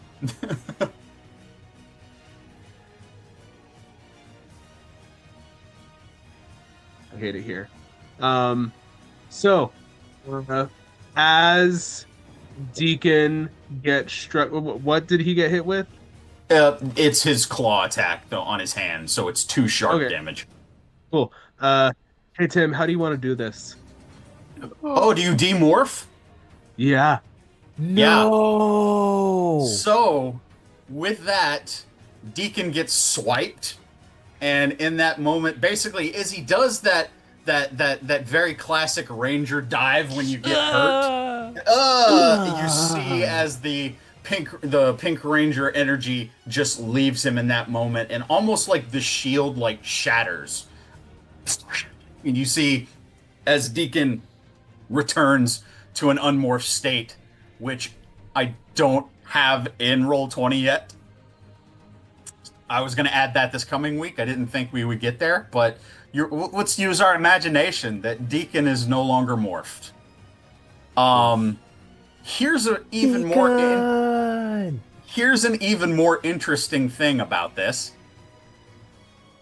Dremel is going to immediately burrow and move, which would allow Deacon an attack of opportunity. Unmorphed. You weren't unconscious. You Are you- dropped down unconscious and unmorphed. Because if you Yeah. knock them unmorphed, you fall unconscious. Okay, let me give you like a status effect, just so. Well, it's not the skull. He's not the skull. How about this one? That's The sleepy. sleepy face, yeah. Sleepy face. That he's sleepy. So Dremel is going to immediately burrow, and you see this happen. And Dremel goes underground. Oh, goody. Are you kidding? As Deacon falls, somewhere wherever it was floating, Tim, you can drop this on the map somewhere. The med kit clatters to the ground. Who? I'm sorry. The what? The med kit that Oh, yeah. he was holding up psychically. Yes, got you. I'll just say that it's near you. Okay. Dremel has burrowed and moved. That's not terrifying. No. You just hear snoring. That's going to be the end of Dremel's turn. Deacon, you're up. Anna, you're on deck. Currently looking up unconscious rules. Yeah, I think I can get there for you because I had the status effects marked because I didn't know what Mesmerize did.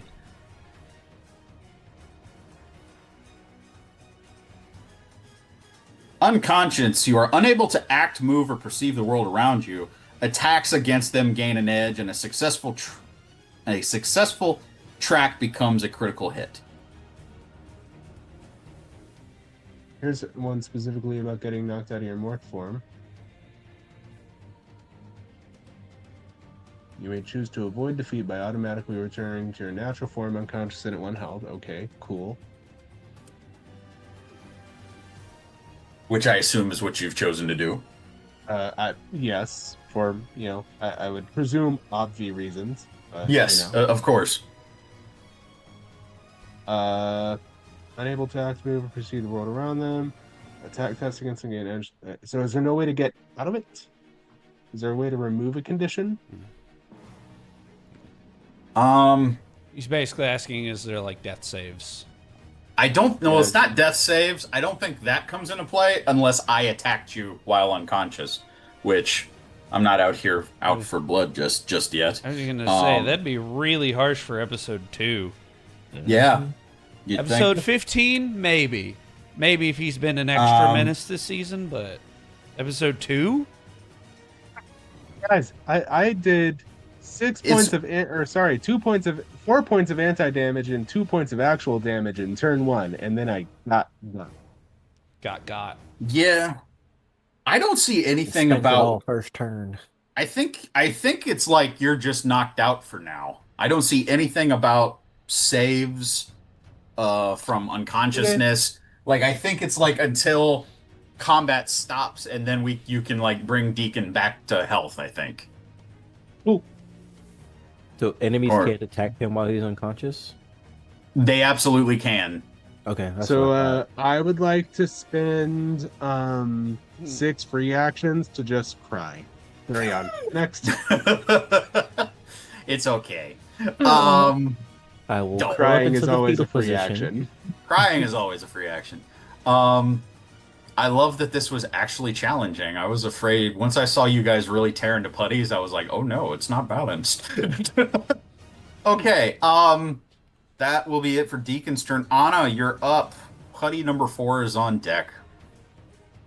All right. You're down here, Anna. Yep. Sorry, getting some stuff. Okay. So, are they still? I mean, obviously, this is like saw Stevie hit and made some contact with one, but she didn't hit 4. She hit 3 and 6, right? Correct. Okay. Both 3 and 6 look heavily damaged. Okay. Awesome. But I'm with Putty 4 right now. They're Looking Yeah, at you're Putty right 4. here. You Got got it. Putty 6 and 4 are surrounding you. okay. Since again she's strategizing because that's how her brain works. Obviously, with Putty 6 looking at it, it's going to take up some damage. The Putty isn't close enough range, is the Putty in close enough range to use, just like an unarmed strike? Yes. Yes. Confirming that. That would be Okay. yeah, that's a melee. So it's well within range. Okay. So I think I'm going to use my athletics. What, MD2? Because I mean, like, we just want to get like obviously he's in close enough range. If she can hit him hard enough, looks like we can kind of lights out for our fun Putty friend. Also, she will be saying their noises are just driving her nuts. And it's like, I just need to get rid of this. Yeah, like, can you stop? And the answer to that was the putty noises. So the answer is no. So great. Again, we use our words first, and when we can't use our words, then we're gonna go ahead and just like try to make a connection. So yeah. So then Unarmed that it strike. unarmed strike, That's reach, and that is within reach, attack, athletics, strength. Right? I think so. I am just verifying. And this is technically the first combat of the game. The combats will get easier once we get more comfortable with everything. So we kind of get in the groove. What was the question? Yes. The big guy might have a response. You might, but that's okay.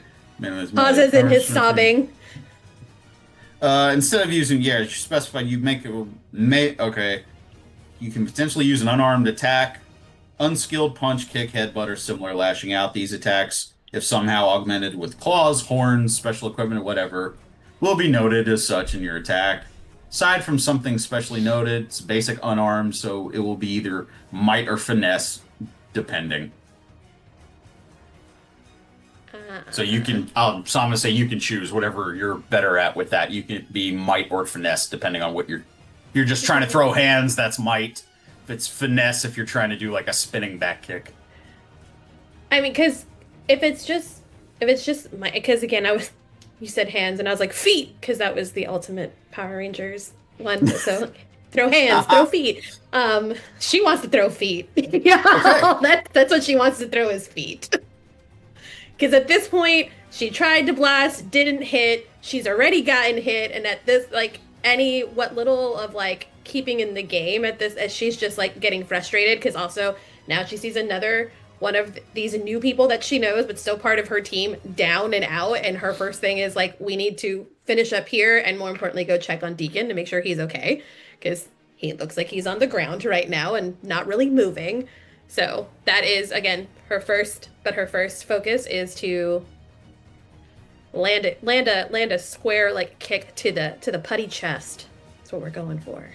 Nice. So go ahead and roll me d20 plus your finesse die.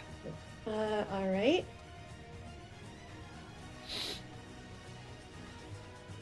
The 7. Total? Oh, was that because it's, and then you add it, right? Yeah, it's a d20 plus whatever the die you have in finesse, whatever it is, d2, d4. It's a d2. Okay, so yeah, you can do that two ways. You can flip a coin, or you can like roll a d4, and 1 and 2 it's a 1, 3 and 4 it's a 2. Okay, however so you want to do that. Yeah, all right, let's go with it. Because my d20 was a 7. My flip was a 1. Okay, that makes it an 8. It will not hit that putty. So you go for a kick attack, and the putty kind of just and kind of weaves out of the way of it. Now I know how Elmo feels against Rocco.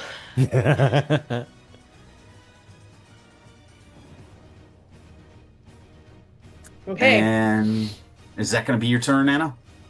That's going to be my turn, because she's just, again, is like not used to this and in general. So like, again, it's like standing back to be like, before I try anything else, I need to think this through, because clearly what I'm doing isn't working.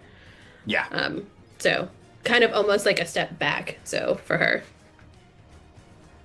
that is the end of my turn. It is, but I would ask, would you please make me a alertness roll? Uh-oh. Alertness roll, okay.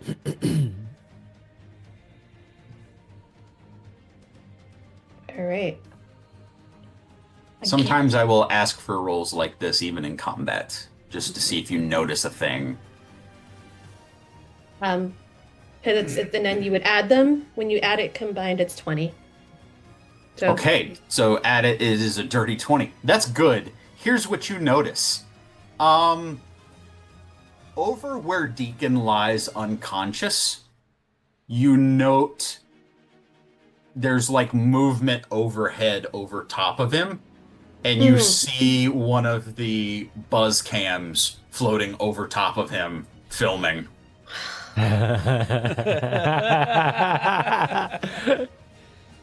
This is just So the type of content they love. y'all didn't know you were on camera. Well, now you do. And of course, like focusing in on that, her blood just starts to boil because again, her thoughts were she was supposed to know when things were going to start. She signed up for, and again, in that long A contract, she took time to read. Uh-huh. They said there would be very clear instructions when things were about to go down. Yep. And there is a whole lot of unknown in this down. So she is gonna yell it. You've got to be kidding me right now. Yep. And with that, we're gonna go to putty number 4's turn. Marcel, you're on deck. Okay. Putty number 4 is gonna try to attack Anna. Ew. It's not good. That's 7.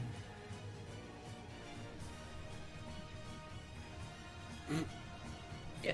So putty number 4 misses wildly, trying to take a swipe at you, Anna. It's about time. Again, And luck hasn't it's- felt like it's on her side.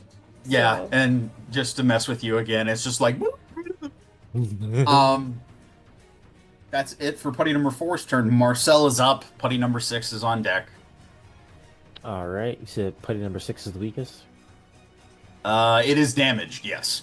Okay. I will go for claw attack against putty number 6.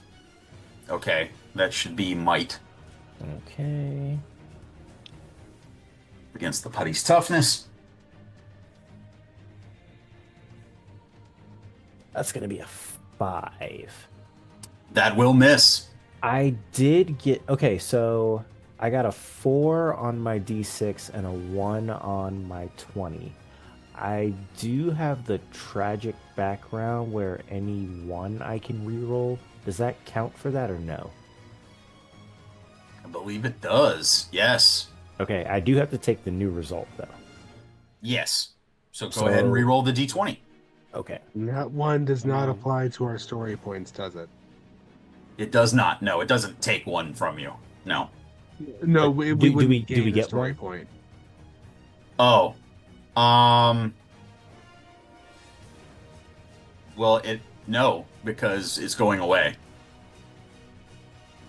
He's not keeping the result, so no. Unless he rolls another one. Yeah, if he Why rolls would you another say one, that out loud? yeah, Thank you. Thank you for that. Appreciate it. yes. No pressure. Go on, Marcel. You got this. Yeah, It's you a got 2. one. Well, That's your it's fault, not Beacon. a 1. It's not a one. It's not a 1, so you don't get a story point. But you However, do miss. comment, you could still use a story point. It's not like we don't have 9 of them.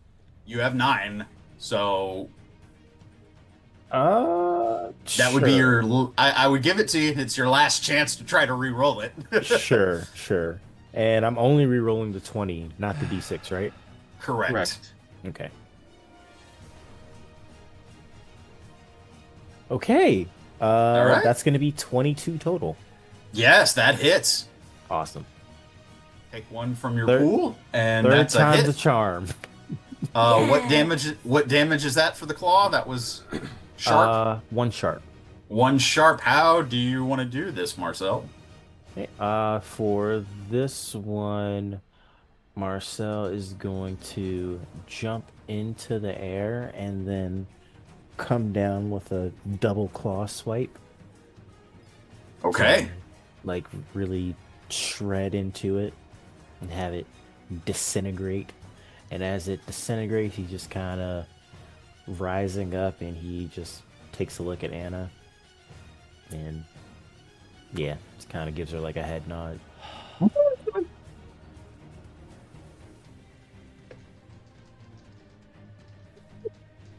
So well timed. It's a good thing Sky is in here because I feel like he would just randomly do that noise just to mess with you. That was putty number what? 5 or 6? Five. Excuse me. Six. He's Six is 6. done. He's done 6. Yes, kitty claws. So that one doesn't get a turn. Scotty, you're up. Stevie, you're on deck. Finally! I have been so patient. I get to Yes, do you something. Okay, so before I do anything, I need to clarify a rule with the DM. Uh-huh. Okay, so Okay. you get Mm-hmm. Sorry, your I'm being obnoxious. your Go ahead. speed skill -2 equals the amount of free actions you have, correct? Correct. Okay. So if you can use 2 free actions to equal 1 standard action, correct? Yes. Okay. That means I get 3 attacks because I have a speed of 7. Yeah. So I'm going to use one of my free actions because I have, if I did the math right, I have 5 to summon the Shadow Saber. Okay. As you all see, Scotty finally. That last part was me. You all see Scotty go, all right, my turn, as he sticks his hand out into the air, and you all see an enormous, like, Claymore-styled sword appear in his grasp, as, like, golden red energy spiral around it. He flips it with ease. He flips it up into from a reverse grip to a standard grip. If I remember correctly, the delta or the I'm gonna forget what they're called. The blade blasters spawn with our morph suits, correct? Correct. Okay. Just making sure I'm within my rules here. Yes. I'm not doing anything Untoward. untoward. Okay, so Shadow Saber in one hand, Blade Blaster that I have renamed the Delta Blaster in his left hand. He's gonna take a swipe at putty number 3 with the Shadow Saber. Do it. So this is probably gonna miss. Get to re-roll that because it's a 1. 11. 11 is a miss. Okay. Well, then I'll take my second attack. That's much better. Another one.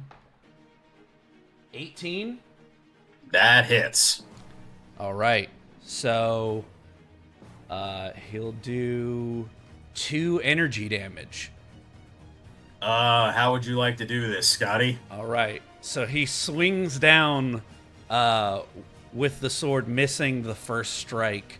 But he almost, like, no one can see it, but he kind of like winks at the putty under his helmet and brings the sword upward diagonally across it. And just slices it in twain with a beautiful slash up. Nice. You do so, and a little bit of clay and rock just kind of splatter as it disintegrates. He's then gonna very quickly switch his grip back, point the blade blaster, and aim at putty number 4 with his last attack. Okay, so it's a targeting roll. Yep, targeting roll. That's... I was gonna say I don't get the shift up because Deacon's unconscious. You still get it. It's Oh. part of something that just is standard. Oh, Also, Yeah. don't forget you can expend additional free actions to upshift on your targeting roll. I'm out of free actions.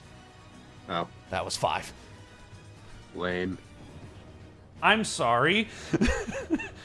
You still have a standard action that you can expend for 2 free don't, actions. Don't worry about it. Cause that was an 18 on the die. That hits. Whoa, whoa. With a 6 on the D8, so that's 24.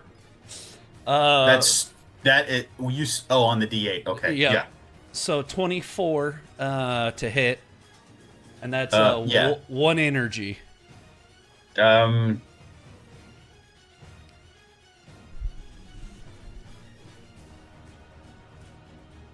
Sorry, making sure I have the right. Okay, that one was untouched. Okay.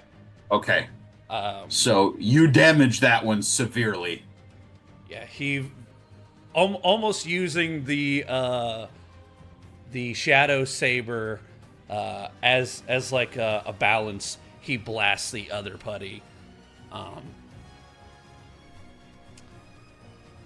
Then he doesn't like being all bunched up. So, he's gonna move down with the rest of it because he's still got 40 feet of movement. He's gonna move down one block below Stevie. One more. I'm sorry. Oh, one below. Yes. Gotcha. And that'll be his turn. Okay. Just for the heck of it, Scotty, would you roll me an alertness roll? I would love to. Because I get edge on my alertness rolls. All right, that's pretty good. Let's see what the D4 has to say. I think that's only...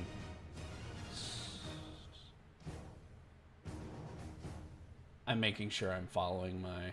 Okay, that's only in strength and speed. So that is a 16 total. Good enough. Scotty, out of the corner of your eye, you also notice now kind of following you, a giant housefly with a camera strapped to it. Bro. It would totally be into what you're doing right now. Of course it would. Yeah. Um... You're being filmed. I point the blaster at the fly, and I was like, "Is this with us?" No, it is not with us. You didn't sign a contract. And that'll be my We turn. talked about That's all consent. I've got. Scotty, your turn is up. Stevie, you're on deck.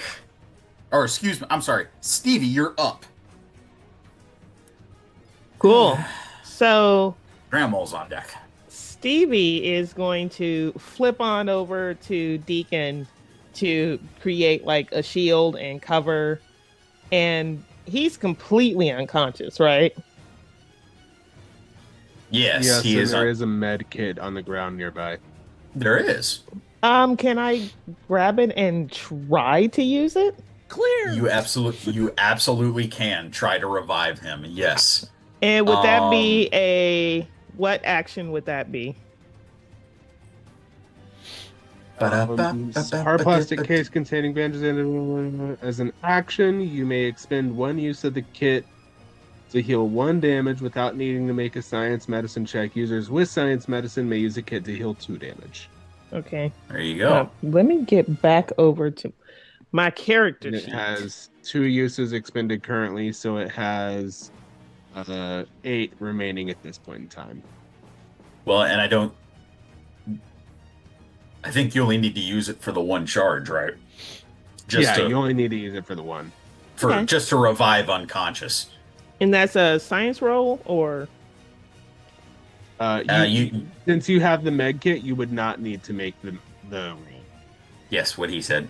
okay? Then If you I'm have going science medicine though, then I get to heal for 2. I don't have science medicine, so I have science, just not science medicine. Yeah. So I'm just gonna go in and use it to revive you for the 1. You are no longer sleeping. Hooray! Woo! Deacon, you come to consciousness with Stevie over top of you, doing some medical treatment and bringing you back to consciousness. Surprised, aren't you? Hey, Deacon, don't worry. The universe is not finished with you yet, okay? I'm more confused by the fact that you actually know first aid. That's terrifying to say out loud. That's the most ominous thing that anybody has said in this game so far. The That's saying a universe lot. isn't finished. Damn. The universe isn't done with you yet. No, I'm not done yet. Get back up. Guess that power did protect you. Uh-huh. Stevie, Really? I'm Because sorry. it kind of You feels can, like the universe chewed me up and spit me out. Stevie, you can finish the rest of your turn. I'm sorry. No, I'm over here collecting like clip moments for later, and I'm just writing that down. And I can turn 2 free actions into a standard action, correct? Indeed. Cool. So I'm going to use 2 of my free actions to hit Putty number 4 Yeah. and just try and get rid of him Mm-hmm. as much as possible. Yeah. So let me roll my. I'm pretty certain I got him. Yep. Okay, so that's going to be a 17 to hit. It absolutely will hit. Let's go. Yes. And It does. 1 per 2 hits, so that's 2 hit at him. Sorry, 2 hits at him, so that's 1 energy. Okay. And I can use the other 2. You can if you wish, but there's no need. Cool beans. So if you would like to describe how you finish this. So after she says the universe isn't finished with you yet, she's gonna is turn finished to the with putty, you. but it is for you. And launches another putty number 4. Oh gosh. And you were using the blaster for that? Yes, I am. Or my geoslinger for that The again. Geoslinger, I'm sorry. Yes. Okay, that's beautiful. And you see as the last putty just takes blasts and just disintegrates with each blast. And I want to ready an action because I know that Dremel has gone underground. I would like you, Stevie, to give me an alertness check. Cool beans. Let me look. All right.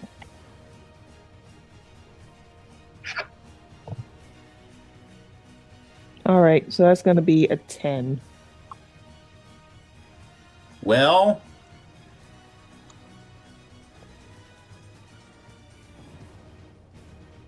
here's what you notice.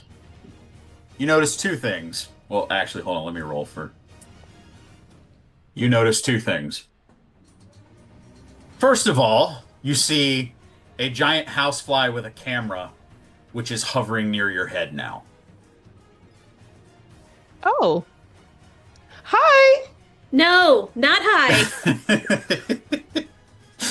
And the second thing you notice is that because he did not roll well, you notice this, as I think I described it last week, a Bugs Bunny-like trail. And it is leading away from you guys. And it is going away from the school. And it is moving at a very fast clip. So I'm going to make sure I let everyone know, hey, he's getting away.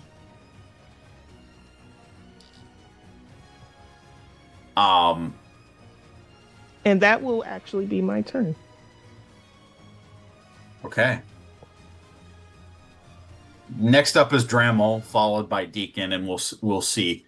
Dremel's just booking it, which is 50 feet burrow speed, and absolutely foregoing all attack options just to retreat. I will immediately go over to Deacon, and I will say, I think the party needs to make a choice whether they want to chase after Dremel or if you're going to count your losses and rest here, regroup, whatever. I'm going to allow for a decision to be made here before I just drop the map. All right. Give me one moment. No. Go back. Go back. I feel like my instincts would want me to chase after it. How far away is he right now? Now? Yeah. Deacon, give me an alertness check. Oh God, where's my character? Sorry, I have too many tabs open. Alertness. That's a. I see you. Oh, You're seen.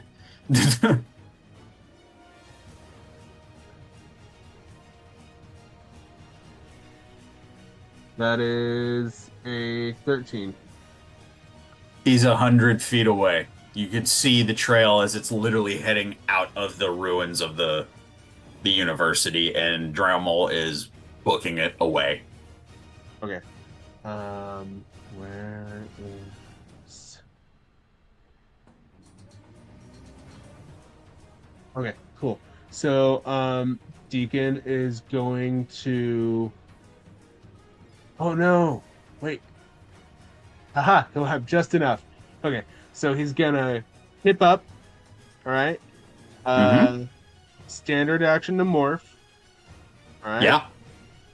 Then he still has 25 feet of movement because the getting up from prone is 15 feet. Morphing Yes. gives him 40. And he used his standard action to morph, so he still has 3 actions. He's going to run 25 feet towards him, which is going to put him just within the 75 feet extended range of his blade blaster. So I would downshift him 1 on the targeting, but then he's going to use. Oh wait. Yeah, so it's just going to be a straight roll, to try to get 1 pot shot off on the very tip of the where the mole is. It probably won't do anything, but at this point, it's out of spite. Sure. We exist out of spite here, okay? Indeed. Right. That is a 17.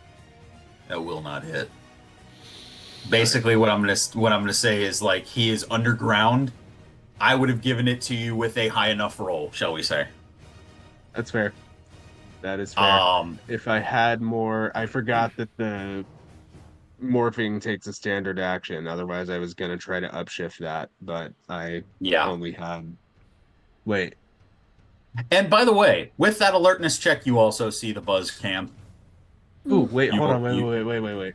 Sorry, I'm doing math in my head. He's about to rules lawyer. While he's doing math in his head, Tim, someone asked about. They said, "Where's the green guy?" in the comment section. Troy's out there somewhere, but just wanted to give Tim some love because someone's asking about your guy. I appreciate that, and I'm going to tell you, the sad truth is that we were using Japanese footage for Troy in the first season, and that there was only so much Green Ranger footage that we could use. We actually started reusing it, and nobody noticed that we kind of did the same sound bites in the same episodes. And then we used a really bad American suit that just did not mesh well. Yeah, it just didn't look the same. The shield looked cooler in the older footage, and the newer ones not so much. Then you kept having to fridge him to explain why we weren't using him as much. Yeah. So Troy kind of just got written off because of reasons. He's at a peace conference. Yeah. Thankfully he didn't get peace conference, but I will say Troy is out there. Troy is out there in the universe here, and he's definitely out there, but not a factor just yet. But thank you so much for asking about him, and hopefully we will see him in the future. Stopped at the conference, went to the Plant Pan Global Games. He's hanging out with everybody. Love the reference. So, For some reason, he's wearing a different color, and then he Every switches time. back to wearing another color. It's like Every he comes time. with a wardrobe. He comes back as a White Ranger and meets Anna. Is like, what the hell? One of us is gonna have to go back and change. BRB. I've got to go change. Leaves for an episode, comes back in red, be like, "Damn it, not again." Anyway. So I was Deacon, debating what because were I you- forgot that I have an additional free action. Yeah. I was trying to decide if Actually, trying to upshift that attack with a D2 would even dent it, but I don't think it's going to. So I'll just use a free action to heal myself for my last point of health. You got it. And that's it. Technically, Anna is up in the initiative. However, this is going to end combat as Dramol retreats. Rats. Better run. No. I am And it's going mostly to for us. stop sharing here, and I'm going to come back. Frames back up. I love the new frame. Love it. Okay. So we are out of combat. You have decimated a putty patrol, and you have ran off a monster. Means I can change the Was- basic. It was not easy, but you did it. And for 4 of you, it's the first time that you've teamed up together in 7 years.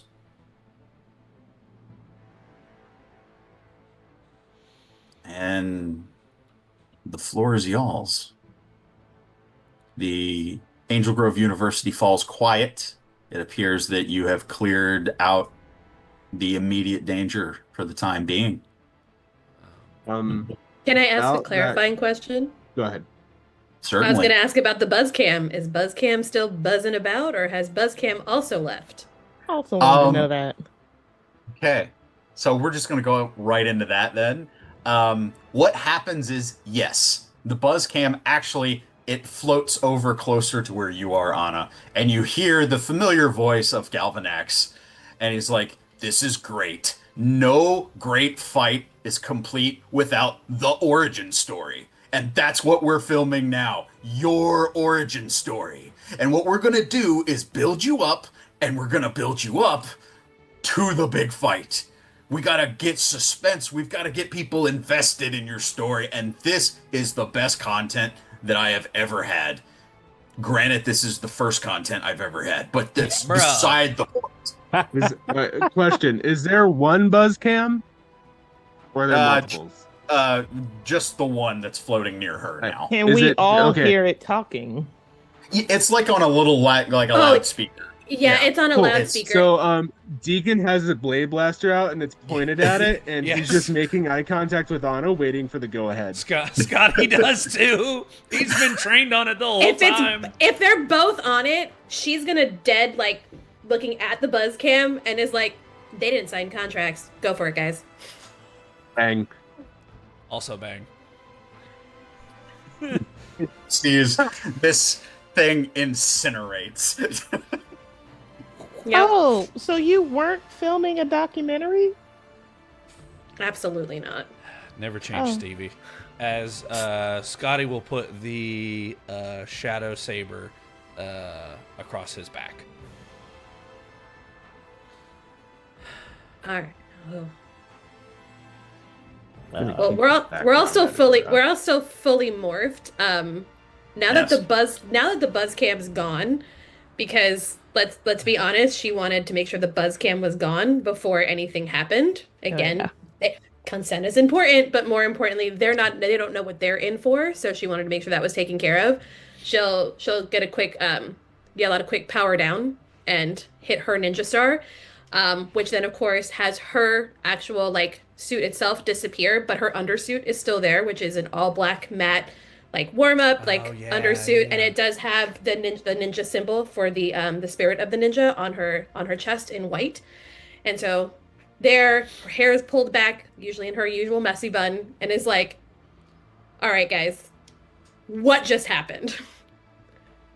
Stevie is also going to power down, and she's pretty much going to float over to you and just go, so what was that whole thing with the housefly? You know what? We need to talk about this somewhere else other than here. It's making me sad. Yeah, because if Tim, there's one buzz cam, there's gonna bound to be multiples. Tim, I have a point of order that I DM'd you about. Okay. Scotty's not gonna demorph, but he will pop the helmet off. Whew.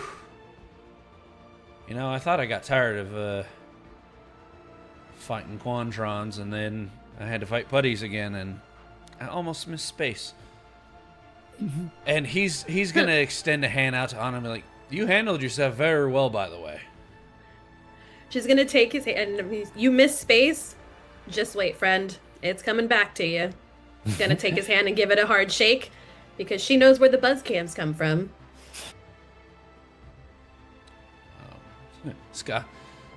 Scotty will not comment out loud, but he will note, firm grip, nice.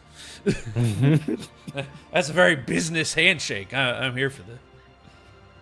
Oh, I was right about the universe calling to us. See, Terry, I knew I was right. I'm sorry, who's Terry? Oh, he's my friend. He's not here, of course, but it was a previous conversation. And of course, in her mind, she Stevie, won't so say it out much. loud, but in her mind, she's like, God, I hope Terry's a real person. Yeah, that's weird. Scotty has the same thought. Yeah. But No. but given everybody else's face, I mean, again, the only face that she can see is Scotty's. So if he's given her nothing but a poker face, she's gonna be like, I'm gonna assume it's a real person. His inside thought is, that's a new one to call Troy.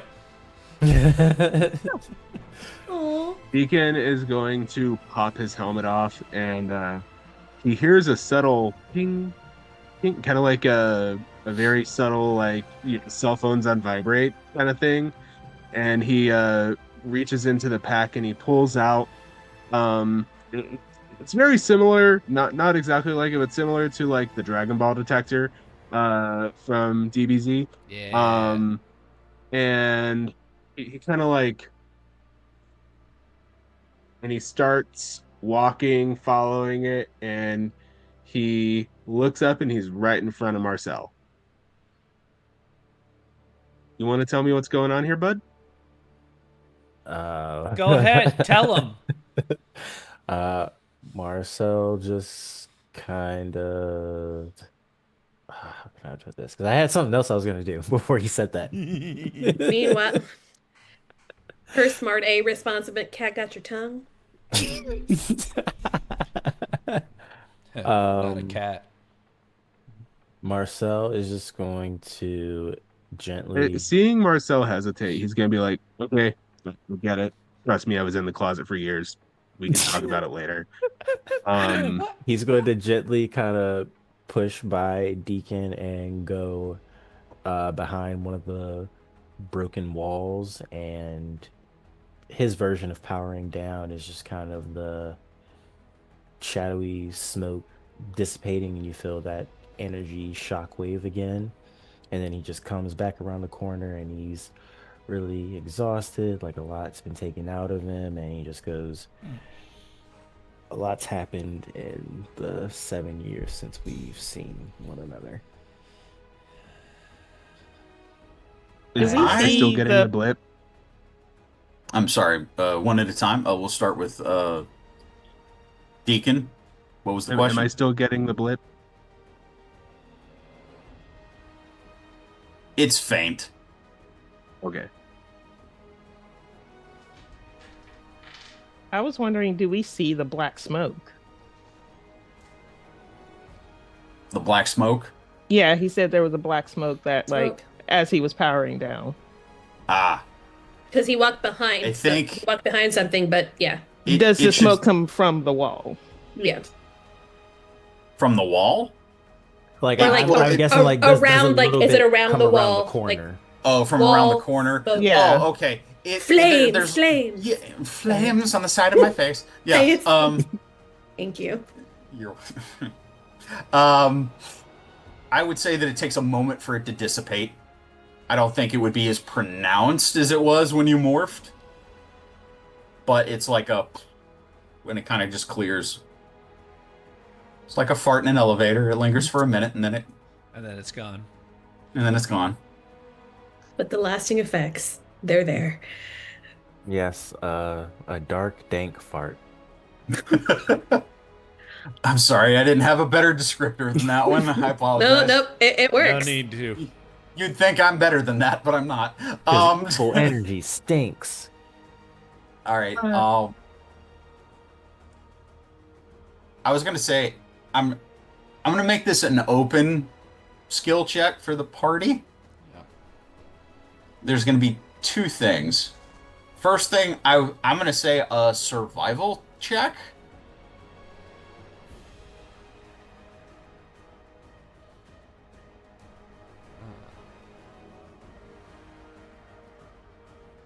11. 15. 20. Remember, guys, if it's a success and you roll the max on your skill die, it's a 3. critical success. 11. Sorry. Numbers Okay, were hard. as a Blank. party, you all succeeded. So, what you know immediately, the danger is past. You wait a few moments. There's no sign of Dremel returning or any further putties in the area. You are, however, just from Marcel's knowledge and just the overall success of the party roll there, you are, however, in House of Vile territory. And if you linger here, it could be dangerous again. Especially since Dremel got away and they have a location on a group of rangers. There are a couple safe havens to each of your recollections. You go ahead, Stevie. Is one of those safe havens the Pancake Shack? It is not. One is, in fact, Troy's warehouse, where he worked on his car. That's where I was headed, correct? That is where Marcel was headed before the encounter with the Dremel and running into you guys. The other option is you can go a little further, maybe risk danger again, and try to make it to your old command center. However, Troy's warehouse is closer. Guys, we were told to come to the command center, and we all heard Al. Look, he was dead. We all saw the parts. Yeah. Yeah, we I'm gonna did. take your word for it. I was gonna say, But not all of us. No offense. Sorry, Anna. None taken. None taken. So if we go to the warehouse first, we can probably get a car that will help us get to the command center faster. Marcel, I mean- Guys yeah, wanna guys, we calm. really don't have time for this. I know you guys aren't super aware of everything that's been going on here, but we just had a big battle, and I'd rather not get attacked again, so we should move, like, Mm-hmm. now. I'm with him. Yeah. I was on my way to Troy's warehouse, so you can follow me, and then I can show you, I can explain what's been going on. Sounds good. Let's do it. I will lead the way. Deacon kind of wants to see Scotty's reaction to Marcel taking charge here. He very hesitantly and without any words puts his helmet back on. Very much like, since the group's going this way, I guess I am too. What's our walking order, by the way? I was letting you make the decision to go first. I imagine I'm leading since I know where we're going. Yeah. You would be, I would say, of everybody here, yeah, you would be the most familiar with the territory and would know the quickest way to Troy's warehouse because you have been there several times in the past few years. Cool. As we're going, Deacon is who all took damage. Wait, we had the extra. I took one. I took one. I'm good. I got I took healed. one. Okay. I'm going to expend 3 uses on the med kit to heal everyone to maximum as we're going. All right. Appreciate it. You're the real MVP. You can do that as you travel. I'm going to ask for somebody else other than Deacon to give me, I'm going to say at first, an alertness check, please. I'll do alertness.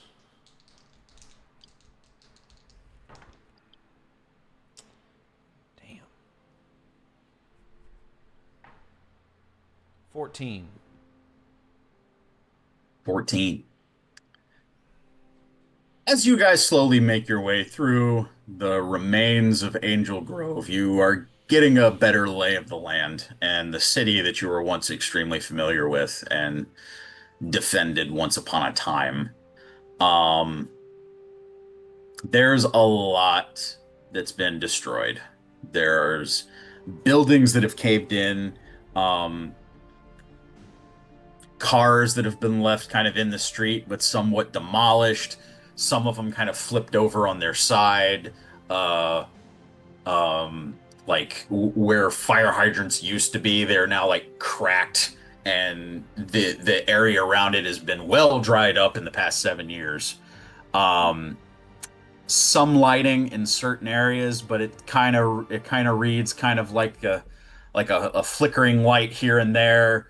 Um, this is not the city that you remember. This city has been decimated and fought over many times in the past 7 years. And it shows signs of battle, collateral damage, general destruction. You guys pass by an entire block that appears to, like, everything appears to have been flattened. If you wish, I will allow one of you to make a technology roll. Is Deacon able to get in on that, or is he busy healing? I'll say you're busy healing for now. Okay. I'll do it. Okay, Stevie, give me a technology roll, please. And as we're walking along, Stevie is going to be pestering Scotty, as I'm imagining he's in the back of the Yep. line here. So how's, the universe up there and everything? Well, Stevie, I'd love to sit here and sugarcoat it, but you're one person I'd feel terrible lying to. It's pretty rough. There is a lot of gang wars and territories going on. Planet's constantly under attack. That's awful. But there's some good folk out there that I've gotten the chance to meet and work with and be friends with, and I'm pretty far. What's weird is, I haven't been home in forever, so it almost feels like the SPA base has been home for me. So it's weird being in Angel Grove and not being home, I guess. Yeah, I haven't visited my family farm in a while. A long while.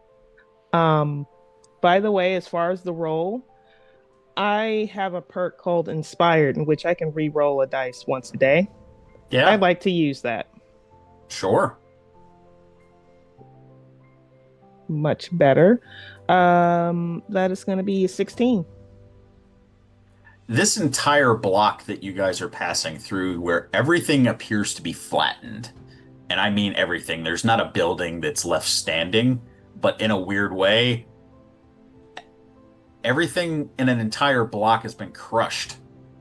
And from the best, you surmise that either a very large creature or mechanical Zord was perhaps knocked down, and it completely flattened this part of the city.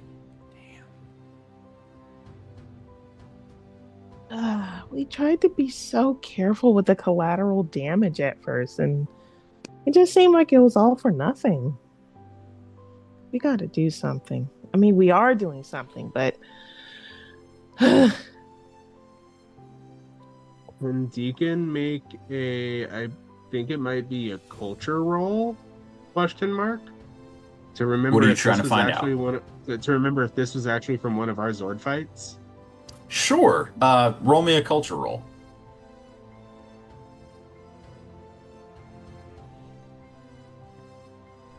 Right, so that is a 4 on the D4. So if this succeeds, it's going to be a critical success. uh, with a nat one, though, I'm going to burn that story point Do it. that I just got. Oops, Puts you guys at it literally 7 bounced it back into or the 8. dice tower. I've That's lost funny. count. Uh, I have it up here. It's so sorry, my window's in the way. It just went up to 9, and I'm burning it back down to 8. 8. That's a 12. But if that succeeds, it is a critical success. Believe it or not, it does. This was Ah, not done. This was not done by y'all. First of all, this was not done as a mishandling of your Zord. It wasn't a fight that you guys had and your Zord was knocked down. There was nothing like that. This happened after uh, you guys broke up, basically. Marcel is gonna kind of look at everybody surveying the land and just say, we're just kind of inform them, like, yeah, this wasn't one of ours. This was something else. Happened a few years ago. There's gonna be a lot that's changed since you guys have been gone. Hmm. Um, Speaking of changing, has anyone heard from Sky?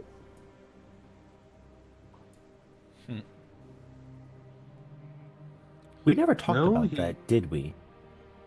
he kind of just fell off the face of the earth.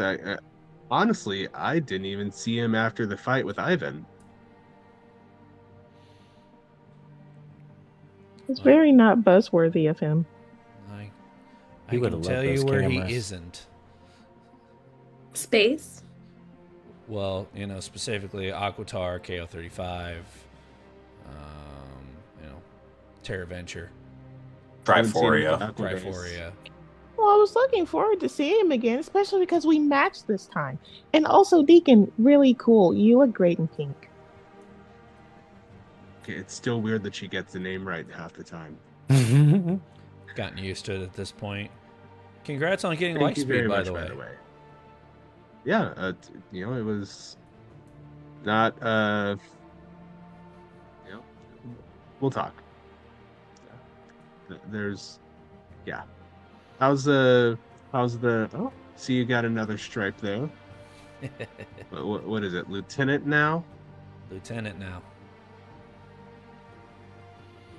Hmm. They How's started. your I'm gonna ask a question above table because I feel like if we've touched base at all in the past 7 years, I feel like we would know this. Is Detective Peters still alive? Wait, dude. So me and Tim never settled on an answer to that. I would. We didn't. If Tim would give me the carte blanche, I have an answer. Or if Tim has an answer, he can go with it. I'll allow. Actually, I'm gonna let you defer me to fill in the blank for that one. So above table, Detective Peters is still alive. But Angel Grove PD is very much not a thing anymore. So he probably we'll just say the Peters family has probably moved to one of the safer cities. Actually, I have a question. Have I seen the Peters family at the Aqua Base? I was actually gonna say there are 2 people in this party that would have a really good idea about that. It is actually Deacon and Marcel. What both of you know, if there are survivors that were originally from Angel Grove, it has been a mass exodus towards Mariner Bay. Mariner Bay has been this open haven for refugees and survivors. And Marcel, you know this because you and your ally absolutely escorted people there and made sure that a lot of people got there safely. Question.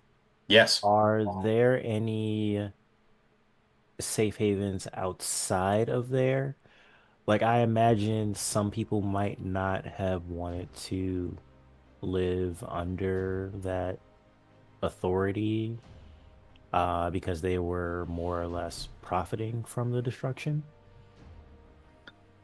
There are, and this also kind of ties into Stevie's background as well.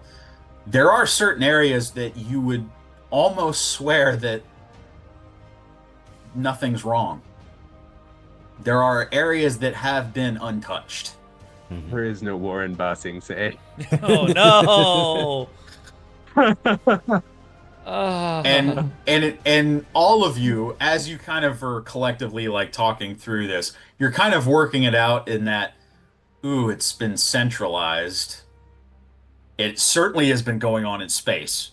Oh yeah. You know that there's literal space turf wars going on. Mm-hmm. But what Wars. yeah. But what you're finding out is the same things happened here on Earth. And that for some reason a lot of these villainous factions are focused here. Okay, I if I go ahead, sorry. Marcel, Yes. you have heard rumors that there is a newer safe haven, maybe a little further south of Angel Grove. You don't have a name, you have a location, and you simply know it because you have heard of some refugees and survivors saying that there is protection to be found south of Angel Grove. You really haven't had a chance to go figure that out yet, but it's something that you're aware of. Okay.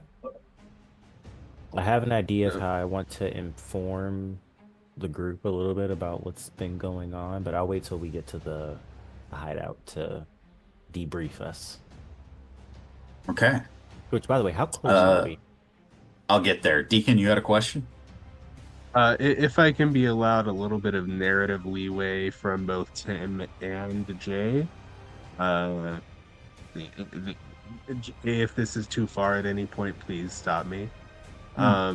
Deacon's gonna look at Scotty and be like, I don't know if you kept in contact with your parents. I saw them recently. It's been some time. It's not easy for them to communicate with me where I'm at. And the space part of Space Patrol Alpha kind of clued me in on that one. But I did want you to know, one, I may or may not have shown your dad a picture of your pinning ceremony. He may or may not have cried a little. I don't believe you. Scott Peters has never cried once in his life. Not even when he almost won the Heisman. Or the day his son was born. Well, one of those People is more change. important. That was an above table. That was an above table. Uh-huh. Mm-hmm. Deacon's gonna say, well, people change. While he isn't Detective Peters anymore, he is one heck of a security guard. Do you know what that man is doing on the Alco base? We have never had more efficiency. That doesn't surprise me in the least. You don't just become a detective. You have to earn your stripes. So that man's walked a beat a time or two through Angel Grove. So I'm sure he's got you guys fortified. Oh yeah, it's pretty good. Also, just I don't know, man. There's just been so much in 7 years, and did I tell you I saw Troy? Nah. It was a while ago. I haven't really. Every now and again, he'll just drop by for some maintenance on some stuff, but he's doing better. That's good. He's not. He's You not, know how it was. He's not shooting atomic breath like Godzilla. Yeah, that we fix that mostly. Well, that's good. I love the idea that Anna's just taking all of this in and just at face value, Godzilla breath, yeah. Rangers Given what she has seen, she's at this point Now I'm really curious. because Anna wouldn't know Scotty, but she might know Steven. Can I ask Anna for a culture roll to see if she would recognize the name Steven Peters, who was kind of a moderately famous football player at AGU? He kind of has a statue. Did Yeah, we we can ever sure- see that statue? I mean, the team would have only- eventually, but we specifically didn't walk past it. It's a culture roll for you, Anna. By the- So, oh, sorry. oh no, go for it. No, I was just saying, as we're talking, Stevie sort of like steps back a few steps to where she's behind everyone. And because we have like phones and whatnot, she's just gonna take a picture of everyone real quick. And just have this moment to herself that her friends, at least most of them, are together again. Not gonna cry. Anna, Okay. how's that culture roll? Yep. Because for culture, well, I've got a D2, D4, D6. Oh, so that's a D6 on that. Yep. So this is, I did the right one. Yeah, Alana. Boy. Okay, here we go. So I was at 6. Of a D6, that was 5. 5 total? Because it's all 3. Alana, do this right. Sorry. My brain is not braining today. My friends, D20. sorry. Yes, it's a D20 plus the D6. Plus the D6, yes. And then you add them, right? Yes. Yes. Then it's 20. Oh, okay. So you definitely have heard of Scotty's dad, which, yeah, college football star, very famous Right. for the area. Yeah, it actually totally tracks. Anna is an only child and was both the daughter and the son that her parents both wanted and didn't want at the same time. So in an effort to connect with her dad, who was really into football, both American and non-American football, this was what he like kind of like shoved down. And while she was like, yeah, no, totally, like not at the same level of excitement as him, but they were able to kind of share that with both college and actual, and then of course league football as well. So she would definitely know the name. Ears would perk up, like the little eyebrow would definitely go up and be like, and then like, you know, again, it's like that meme of all of the numbers, and she's just staring, and they all start connecting, like, Peters, like there, and then of course like she can visualize what his Scott looks like, and then looking over, and then like, well, and the names, I mean, again, like it's all like clicking all of a sudden. So yes, she would clearly know who that is and just be like, oh dang. Okay. Like, so she recognizes like she is among some pretty bad A individuals in, you know, in this space, specifically Scotty, knowing the lineage that he carries with him. Mm-hmm. Yeah. I guess I'll ask, how much of that does she verbalize out loud, or does she just ping it mentally?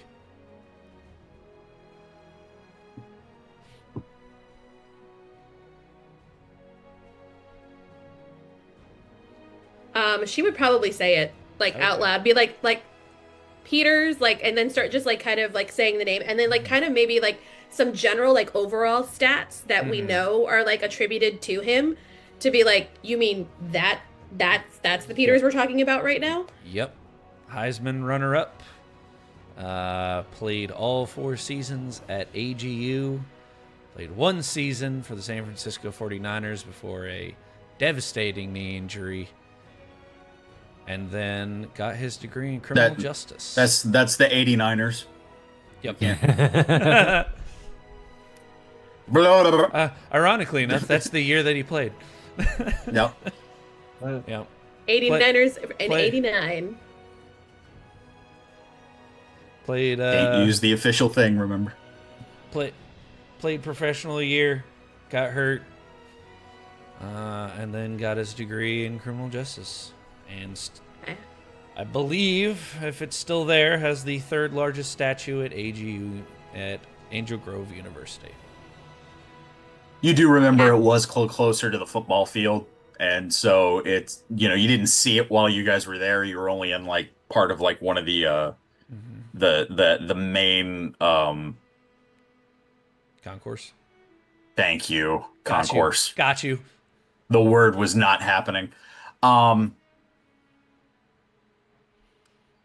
Marcel, you Yes. guys are close. After all of this talk, surveying the devastation of Angel Grove, a little bit of reminiscing, a little bit of connecting dots, you are very close to the warehouse. You do remember that the way Troy set it up was it was kind of like a hidden bunker type thing. Not hard at all. You remember the way you kind of duck through, and it is what kind of used to be like a drainage ditch. Slide down, head through, and you come up against what appears to be a completely cement wall, All right. kind of Do you all remember supposedly this? blocking the drainage ditch. All right. We're here. And to answer your question, Deacon, neither you, Scotty, or Stevie would remember this way to his warehouse. Um, There used to be a Marcel? garage door. So, what Scotty said. Sorry, I'm reading messages that you guys are DMing me while I'm let's say I'm running. Sorry, trying I was DMing trying you to while you're hold on. GMing. No, you're good. You're good. to. Everybody's was doing relevant. it. Don't apologize. Everyone's doing it. It's fine. Yeah, what happened to the door? What's going on?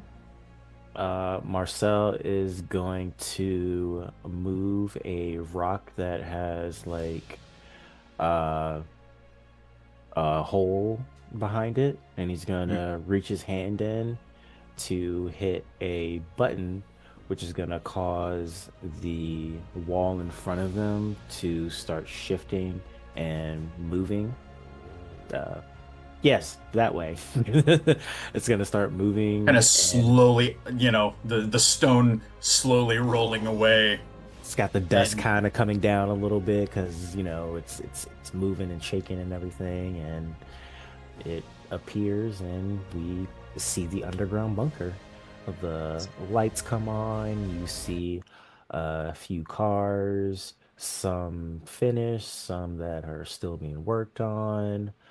There is like a rations area with water, MREs, other non-perishables, first aid station, a computer, generator, fuel, pretty much any and everything that you're gonna need to kind of hunker down here for a few days and regroup, get your bearings, all that good stuff.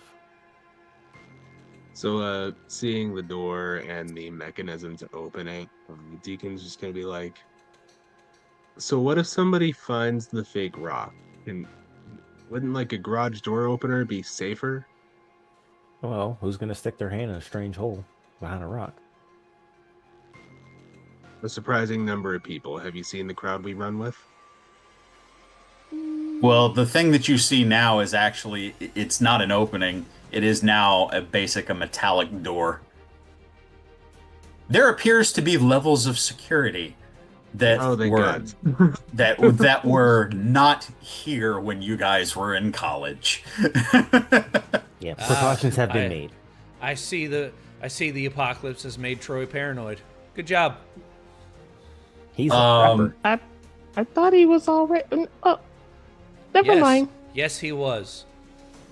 Respectfully, yes, he was. What was that? I'm sorry, I missed it. She The- was basically saying, wasn't I thought Troy he was already already. paranoid? Paranoid. A little, yeah. It's like, Yes, very much. Yes, he was. What this one is, Marcel, it's a little tricky because, as you recall, it's voice activated. But Okay, never mind. there are two voices that can unlock it. Okay, I'll use a passcode instead of the rock button thing. This Um, time it's a verbal, and when you speak into the audio, you remember the the audio passcode, and you kind of take a moment. It's just kind of like a small reminiscing moment, and you just say, "Outsider," and you see as the metallic door opens. This time, showing an entryway into the warehouse, and one of the first things you see, because this is the back way, it's not the main normal way that you would go to his garage. This is the secret way. Um, I'm going to send you a photo here in the chat of what you see first. Scotty kind of snaps. He's like, damn, I thought for sure the password would be Kumite. ooh, nice. Oh, Oh, nice. I finally finished yeah. it. Oh, yeah. So, given that, car people tend to like to have names for like their cars and whatnot, did this one have a name? Um, Did, but I don't remember it. I don't think I named it yet. Well, at least I don't remember naming it. Um, Edamame.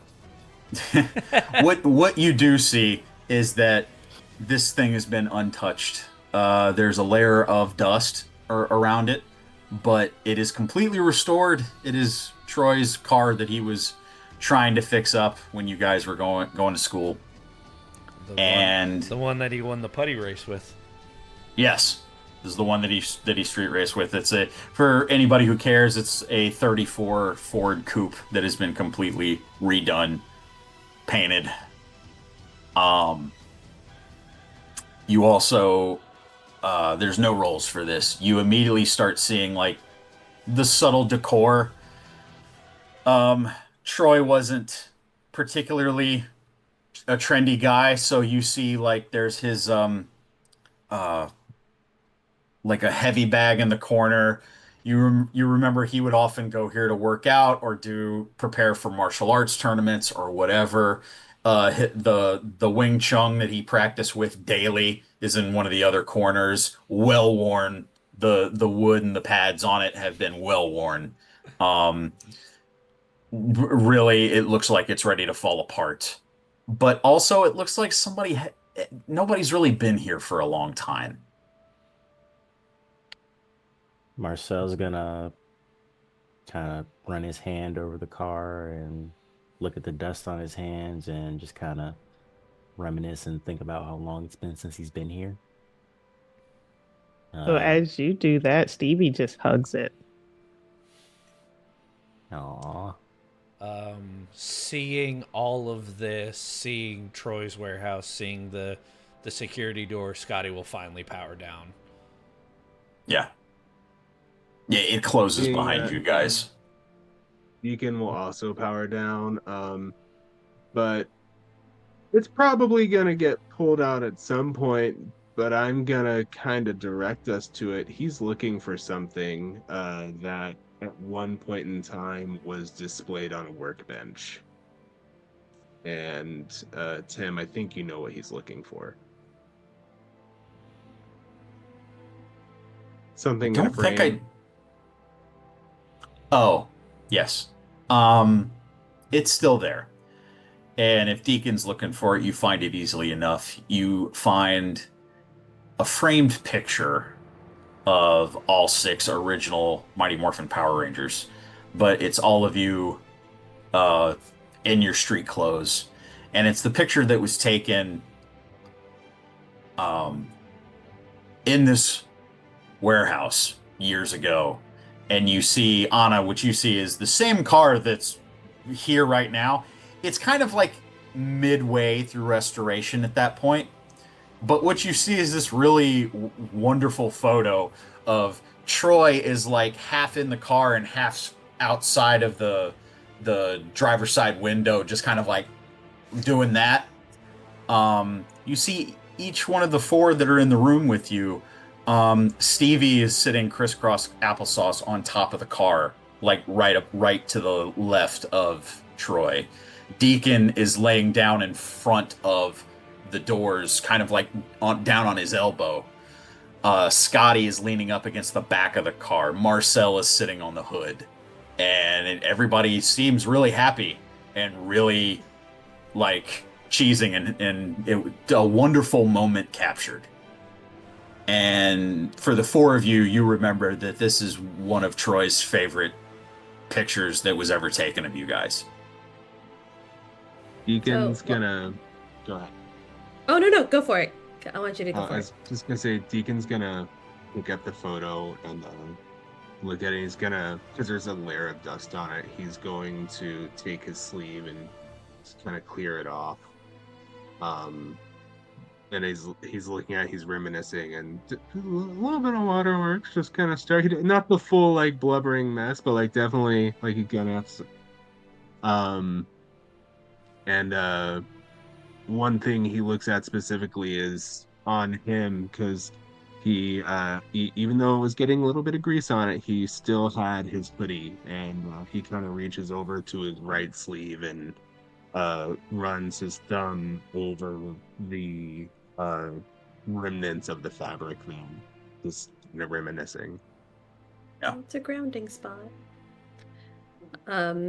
So as everybody is talking, Anna is slowly putting some pieces together. It's a lot of mentions of a Troy. There's a car here that is very obviously green. And again, she's just full of puzzles right now. And as she's moving around, she kind of looks over to where Deacon is looking at this picture.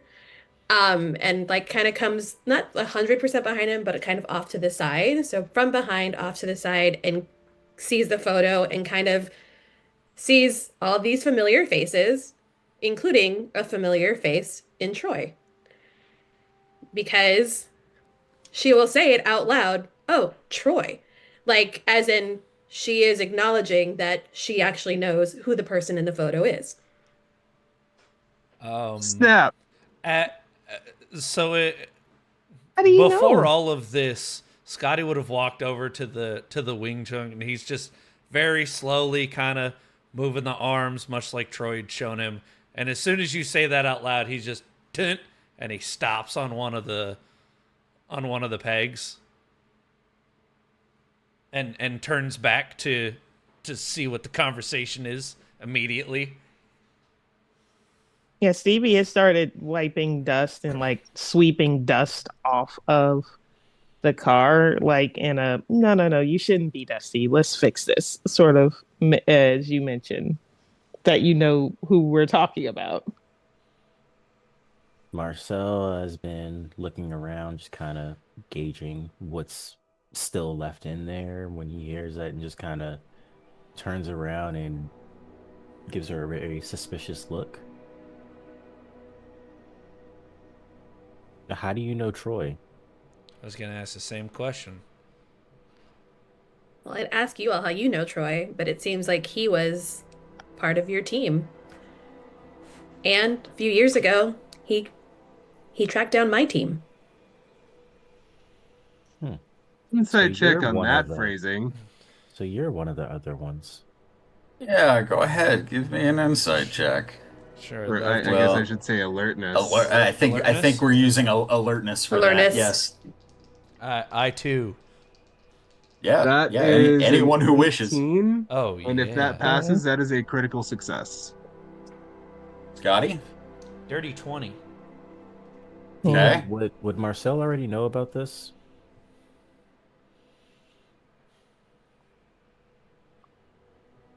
It's a good question. Marcel, odds or evens?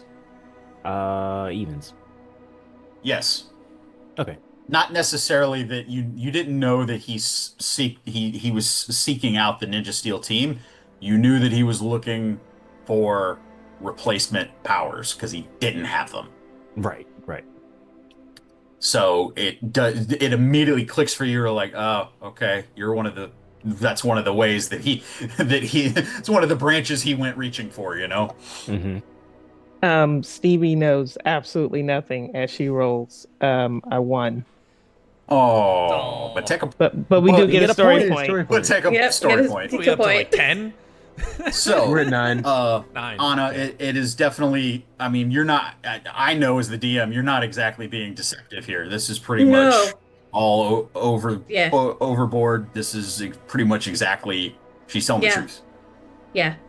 Um, and of course, like obviously letting them kind of all have their realization before like sharing. Because looking over at Marcel, she's like he has that knowing look, like at least like he realizes like how they would be connected.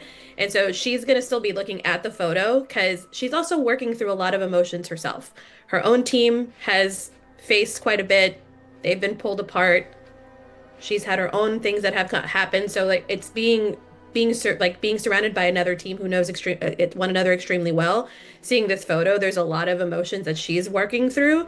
So she's like speaking to them, but mostly focusing on the photo and is like, Yeah. yeah, a couple years ago, um, he showed up in Summer Cove and our team was just finishing up a battle and came kind of approached us and was talking through like what he had experienced. The ninjas, we all had our ninja stars. The prism there wasn't anything additional, so wasn't much that we could do, but we did keep in contact. We lost, but we did, lose track of one another after some time. But so you're the team that he had mentioned. Mm-hmm.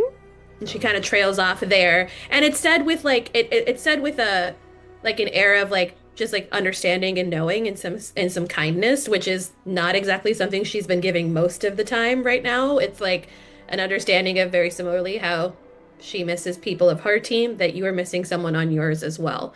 And so there's this understanding of like sadness, but like also hoping that it also helps them start to trust her a little bit more since they have a tether.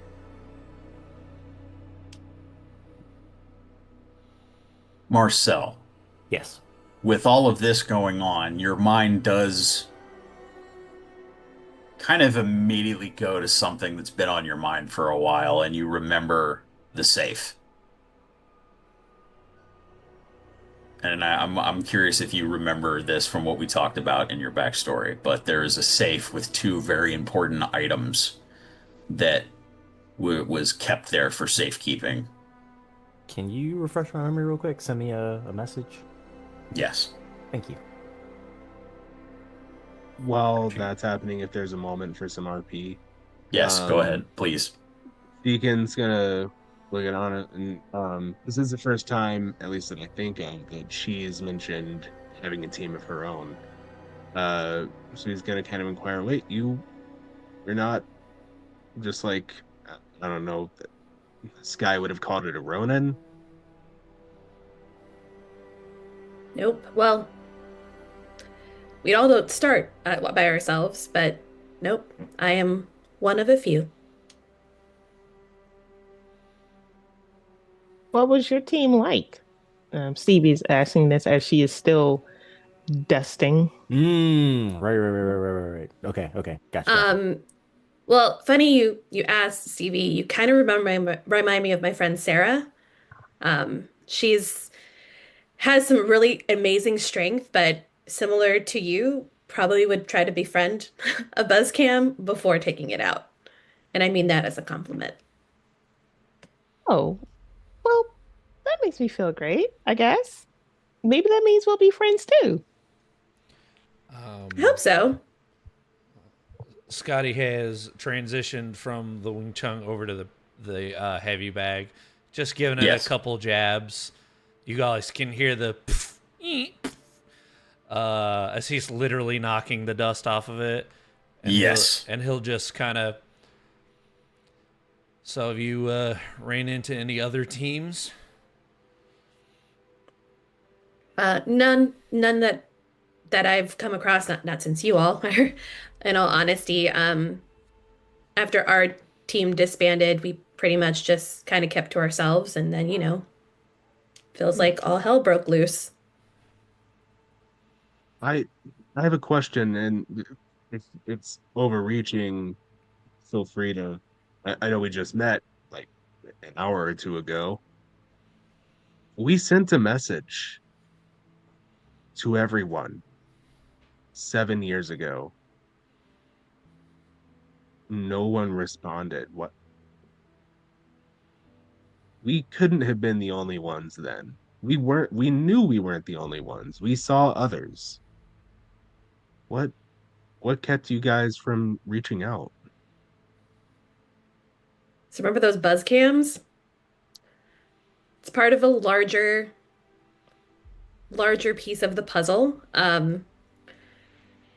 Galvanex kept us pretty busy with an onslaught of different villains. Again, it felt more and more, and so we also just started losing. And we had Mick, and Mick was kind of our guiding star, and when Mick wasn't there, and the prism was destroyed or attacked, our focus became what needed to be saved in that moment. So I mean, Brody never mentioned anything. Levi never mentioned anything. He kind of sees Anna starting to get frazzled, and he puts the picture down, and he tentatively reaches out and puts a reassuring hand on her shoulder. And he says, been part of 2, I guess he kind of looks around and takes stock. I guess you could say 3 Ranger teams now. 2.5? 2.5. We'll argue something. 2.5. I've been part of 2.5 Ranger teams now. And there's one thing I've learned in 7 years. It's that Rangers are stronger together than they are apart. Marcel's just gonna kind of glance over at him as he hears that, and you just see like a little sadness wash over his face as he goes back to looking for what he's been looking for. Sorry, I'm grinning like a maniac because that's exactly the response I wanted. Thank you. Sorry. I picked up what you were putting down. Stevie's That was aimed gonna at 2 of y'all. Stevie's gonna actually stop dusting for a moment, and she's gonna do 2 things. One, she's gonna look over to Scotty and ask, "Do you still have that crystal I gave you? The one to take in your dark energies and whatnot?" As she says that, Scotty just lands like, he was at first just like playfully jabbing, and then randomly just like throws a straight one that just bam clocks the bag. Huh?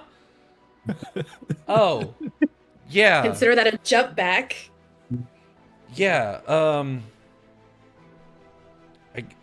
I didn't think. I guess this is a question for the GM. Scotty did have a bag with him when he arrived. I assume he took it with him when we left AGU. Yes. Okay. He grabs like a green duffel bag. It looks somewhere between like a sports duffel bag and like an army sea bag. Opens it up. It's like, yeah, this one. And he pulls out just a little. Perfect. And she's gonna bounce over to you, swipe it, and she's gonna I know where then this is going. bounce over to Marcel. I knew it. I need you to hold this, okay? And Okay. Wait, Tim, You're I'm DMing you something. You're gonna need a Go bigger ahead. one. He's just gonna kind of. this one will suffice. He's gonna look at it and put it in his pocket. Thanks, Stevie. Of course. And also, we Caps lock I for know there's not a unintentional. whole lot of things So to good. like eat as far as dinner, but for old time's sake, will you help me make some dinner for everyone? Sure. Just gonna bounce over to that area or whatnot. And then Marcel's gonna be like, finally, I found it. He's gonna move some stuff out of the way that's gonna reveal a secret. Actually, Oh, sorry. you give me an alertness check. Oh, okay. Actually. Is Is that just Marcel or is that Janelle? Just or- Marcel. Yes. Okay. It's about what he's looking for. Let's go, Nat 20. There it is. There it is, Woo! Dex. My gosh, that is so We'll take that story story point. driven. The dice tell a damn story. Okay, here's what you notice.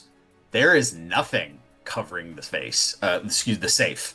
The safe has been pulled out a little farther than what it has been. There's a secret compartment for it. You remember the code for the secret compartment. It's 1993. It has been pulled out of the secret compartment. Oh, The no. safe is open. No, no, no, no, no, no, no, no, no, no, no, no, no. This can't be. No. There's No. only the two of us. We only us knew the code. Who could have? If you search the inside of the safe, both Mighty Morphin Black and Green Morphers are missing. Damn it. Who took these? Do we see him having this meltdown? Do we like hear this? If you're trying to be sneaky, you're gonna have to roll for me. If not, they absolutely heard you going, no, no, no, no, no, no, no, no. And then How are you trying to play it? Well, I'm gonna Don't be suspicious. nervous Don't first, be suspicious. and Don't be suspicious. then next Don't thing be you know, sus- they just see me kind of kick the safe, and it just Mm. goes flying into the wall. Yeah. And yeah, it doesn't hurt because it's just the anger taking over, and I'm just kind of standing there furious. Just kind of yell like a really loud no, and kick the safe. This is my thing, Blip. Hey, No, Marcel? that is Marcel's anger. That is not. Yes. Because Good, Stevie's I was good, just good question. I was No. thinking maybe there was like a quick spike. Okay. Not like just all right. In that full-fledged moment, So it's EK like a coming beep, out. beep, and that's it. It. Let's say, At the since beep, Deacon's head snaps and he's ready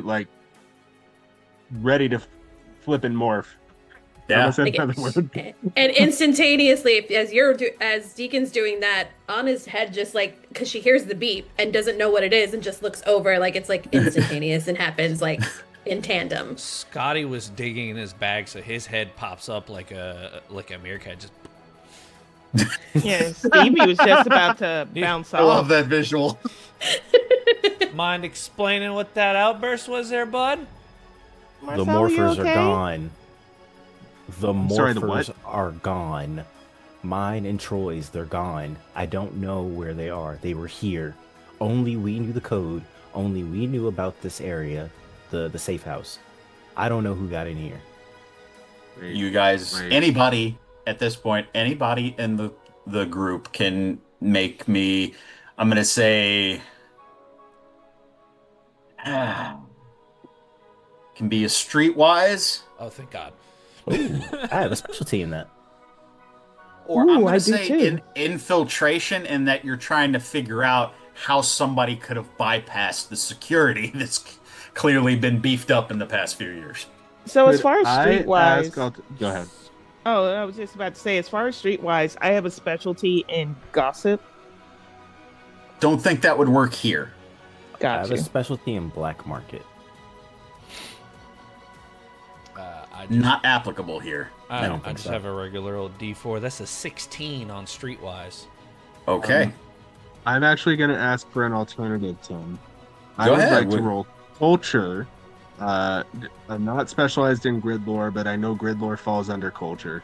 I'd like to roll culture to see if, basically like what danger these morphers being gone represents, because I know the mighty morphin powers are no longer functional.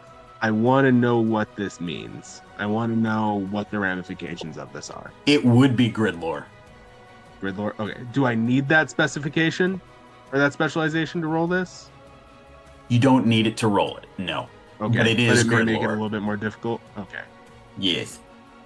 All right. Let's Yes, excellent. Yes.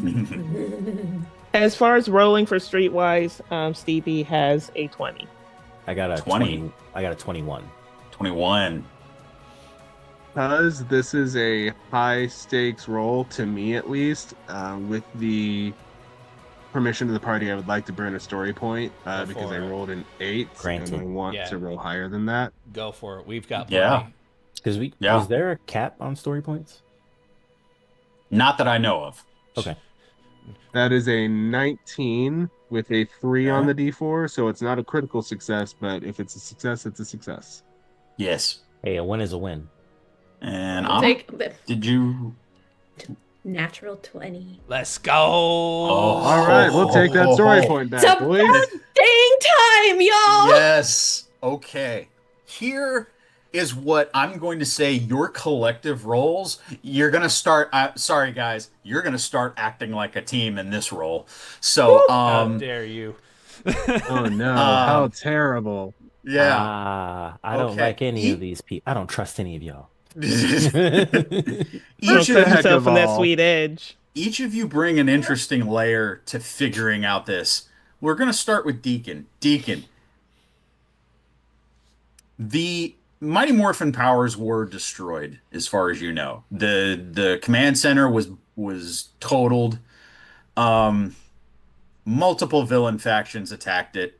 Most of the computers and the power generators and everything. You guys were physically there defending it from monsters and putties and everything. You just got overwhelmed. It's sheer numbers. Everything that you know of use at the command center, most of it was destroyed, but you never know. And that was something that was kind of on your guys' mind going into this, that you were like, if there's anything that we can glean from the command center, any information, it might be worth going there to get, right? But as far as you know, the MMPR powers are defunct.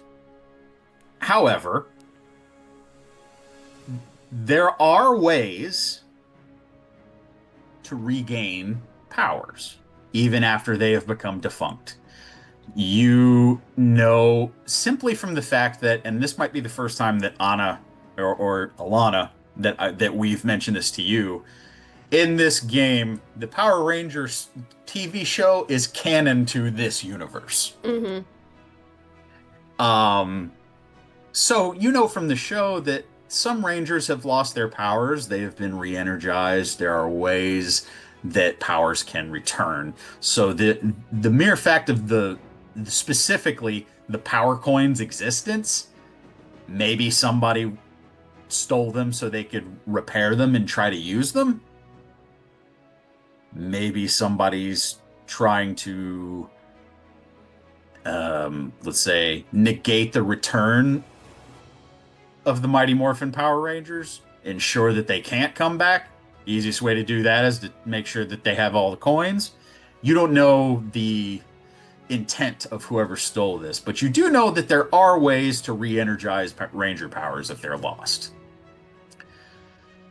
Marcel, you are correct in your comment that only you and Troy knew how to get in here. After the security installs, because both of you installed it with the help of Sky a few times. It's pretty much the last time that you saw Sky too. But Troy had an objective to try to create this to be a safe haven for all of you guys. He wanted this to be like, this could be a fallback place for us if we ever get back together. And that was part of the intent of putting the morphers in a safe, was that, okay, if we can keep all of our stuff together, have like a safe haven, this could, it's not going to take the place of the command center, but it could give you a launching point if the need ever arose. Troy was definitely a little bit of a let's be prepared in case type. He over than under. If there was a member of the Ranger team that was kind of like, we need to be prepared for the apocalypse, Troy was that guy. Stevie, Streetwise, right? You continue the search to the normal entrance. There is no forced entry to the warehouse. You know the normal way, because it originally was just a garage. A lot of this stuff that you're now kind of starting to take a good look around, somebody, probably Troy and others, have built this warehouse out and made it a little more, especially with, Ranger and grid grade security on the warehouse. You see no forcible entry the normal way that you guys came in here. Scotty, what did you roll for? Streetwise. Streetwise as well. Yep. Additionally,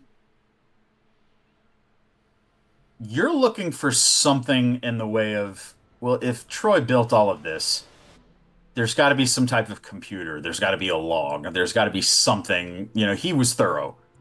There's got to be something here. You don't find anything.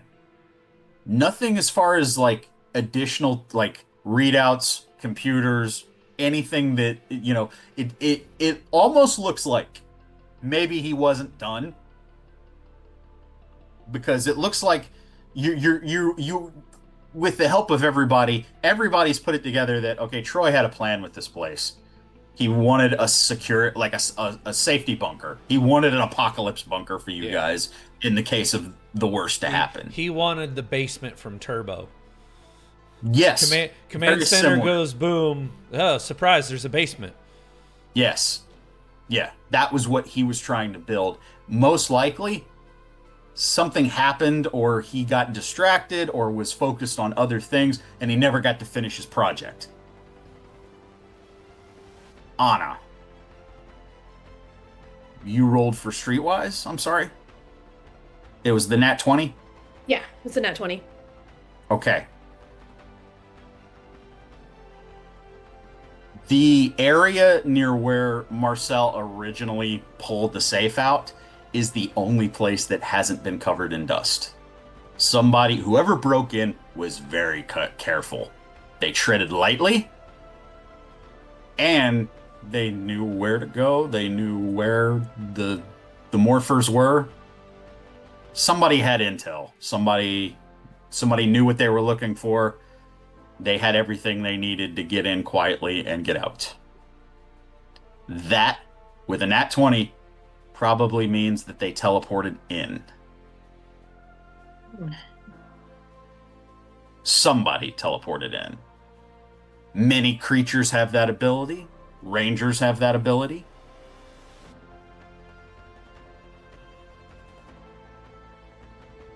To your knowledge, you know that it doesn't help narrow it down because both monsters and rangers have teleporting ability, but you know that that is the most likely way that somebody got in here. It doesn't appear that anybody got through security conventionally.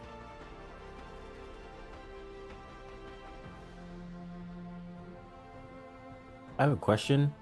Since we built the security system. I was about to ask this about the security system. It wouldn't have gone grid off. tech, correct?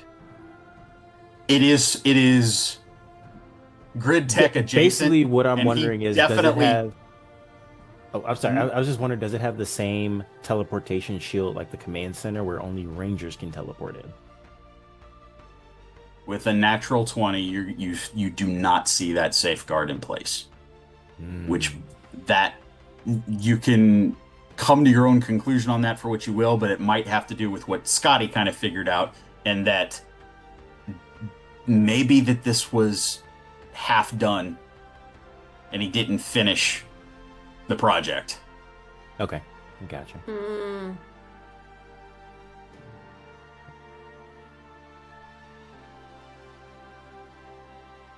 So with that knowledge of it just being a teleportation, Anna would be, I mean, again, as she's a verbal processor, it's like taking in everything, hearing that you're like, obviously no signs, force signs, noticing that there is no dust in that space, like, well, only one of two things.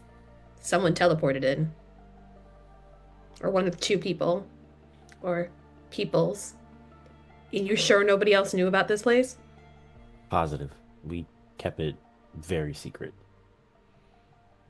Yeah, I'm also not seeing any sort of forced entry and either teleporting or someone who knows would be the most logical conclusion. Do you think that he could have that Troy could have taken them to try and repair them, but then he would have told you, right? Yeah, because when we both set out to find our new powers, we both agreed we would leave these here. Hmm. When he showed up in Summer Cove, he didn't have his morpher. He did not. He did not have his morpher. He So did not. Anna's confirming that he came to them with his hands open with no morpher. It has to be one of the factions. It's the only explanation I can think of. But which one? And how would they know exactly where to look? That part. I would like. Did we verbalize all this? Has all this been verbalized? And also, has everybody's role been addressed? Yes. Yes. Everybody's role's been addressed, and I assume that this is being like group Yes, yes. conversation. Yeah. She's a figure verbal out the thing. she's a verbal processor. So yes, like saying it out loud, but then having like both Stevie and Marcel like confirm exactly what she's also saying. Cool. So, So Deacon is gonna say, okay, so one, that's bad. We all recognize this. Two, we have two people here who work for government organizations who may be able to help. Are we comfortable alerting them?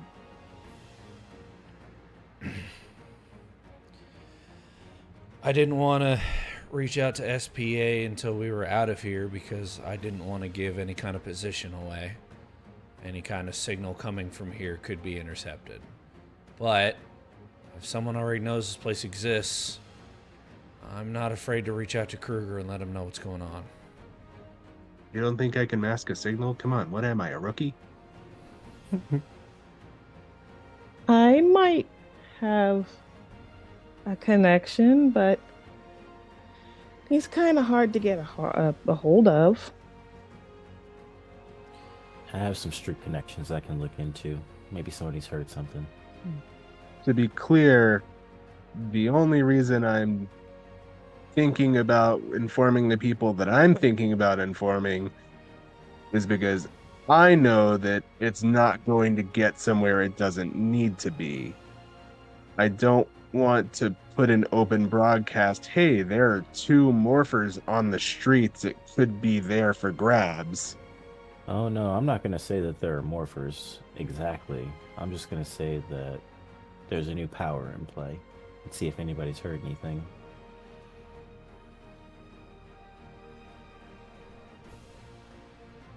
Let's play a team. And Deegan's gonna kind of look to the de facto leader, Scotty. Stevie actually does the same. Even though he wasn't her leader, but Brody was their leader as Red, and so she automatically defaults to looking at Scotty since everybody seems to be looking in that direction. Marcel's just gonna cross his arms and look at Scotty like, well, you got a plan? Scotty's going to look at the team and be like, oh yeah, this used to be my job. Welcome to the party, pal. I used to be the leader. I forgot about that part.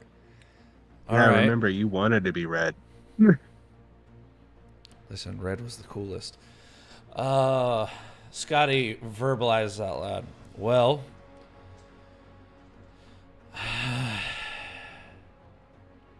here's my plan. I'll reach out to Kruger.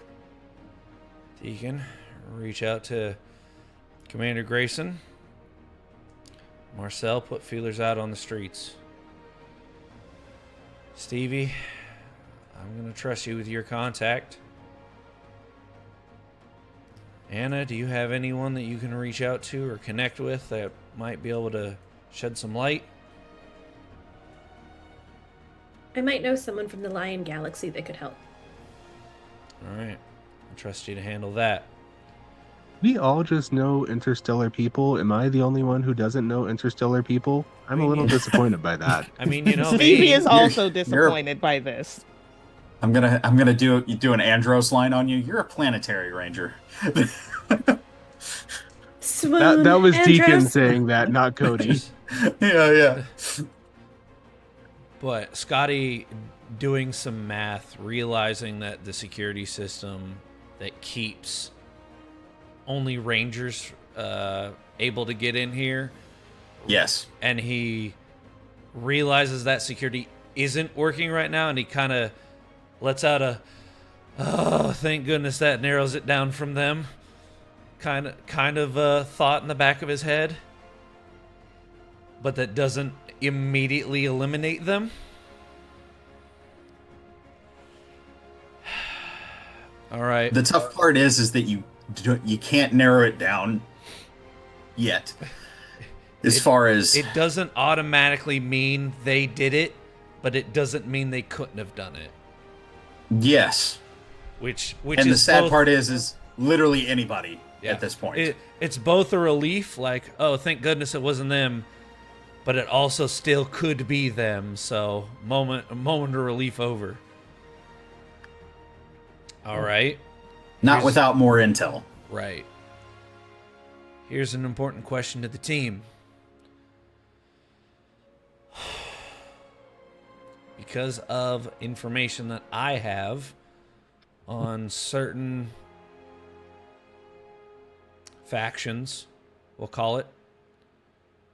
Does anyone have, we'll call it, for lack of a better term, a nemesis?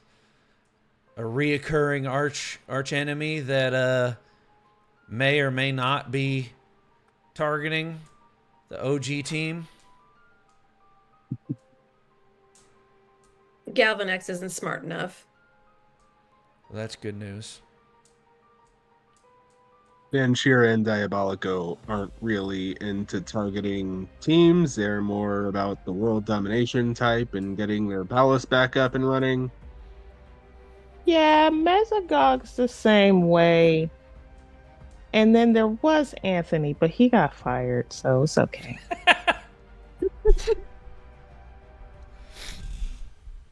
I Seems know. like a disgruntled employee.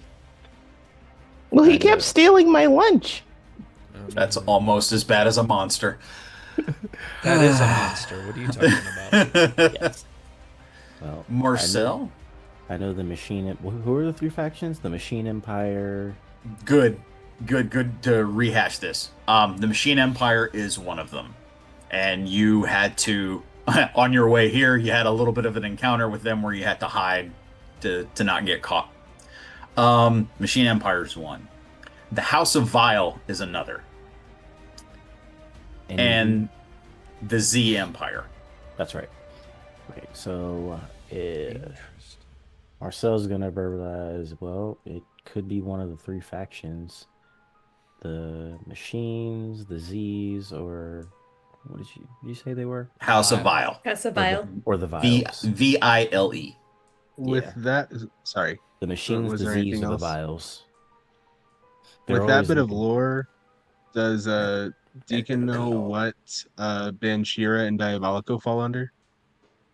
They are their own little. They are separate from the Turf War and Angel Grove. I will say that. Noted. I'm gonna assume that's also Galvanex and his merry bunch of robots. Galvanex is off world. He definitely has his own desires and his own plan. You know, he likes a good power, but He does. his knowledge of power is limited. It is, especially this version of Galvanex, where you kind of got more of a skeevy fight promoter vibe from than a mastermind. Not an indie promoter. Oh no. Kid, I'm gonna make you a star. Where's Chris Yeah. Hill? Everyone's eye starts to twitch. Yeah. Definitely like a skeevy fight promoter and less of an evil mastermind. This doesn't really seem like it's in his wheelhouse. House is a little light, kid.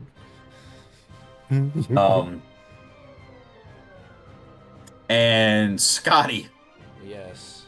all of the problems that you've had in the past 7 years are up there.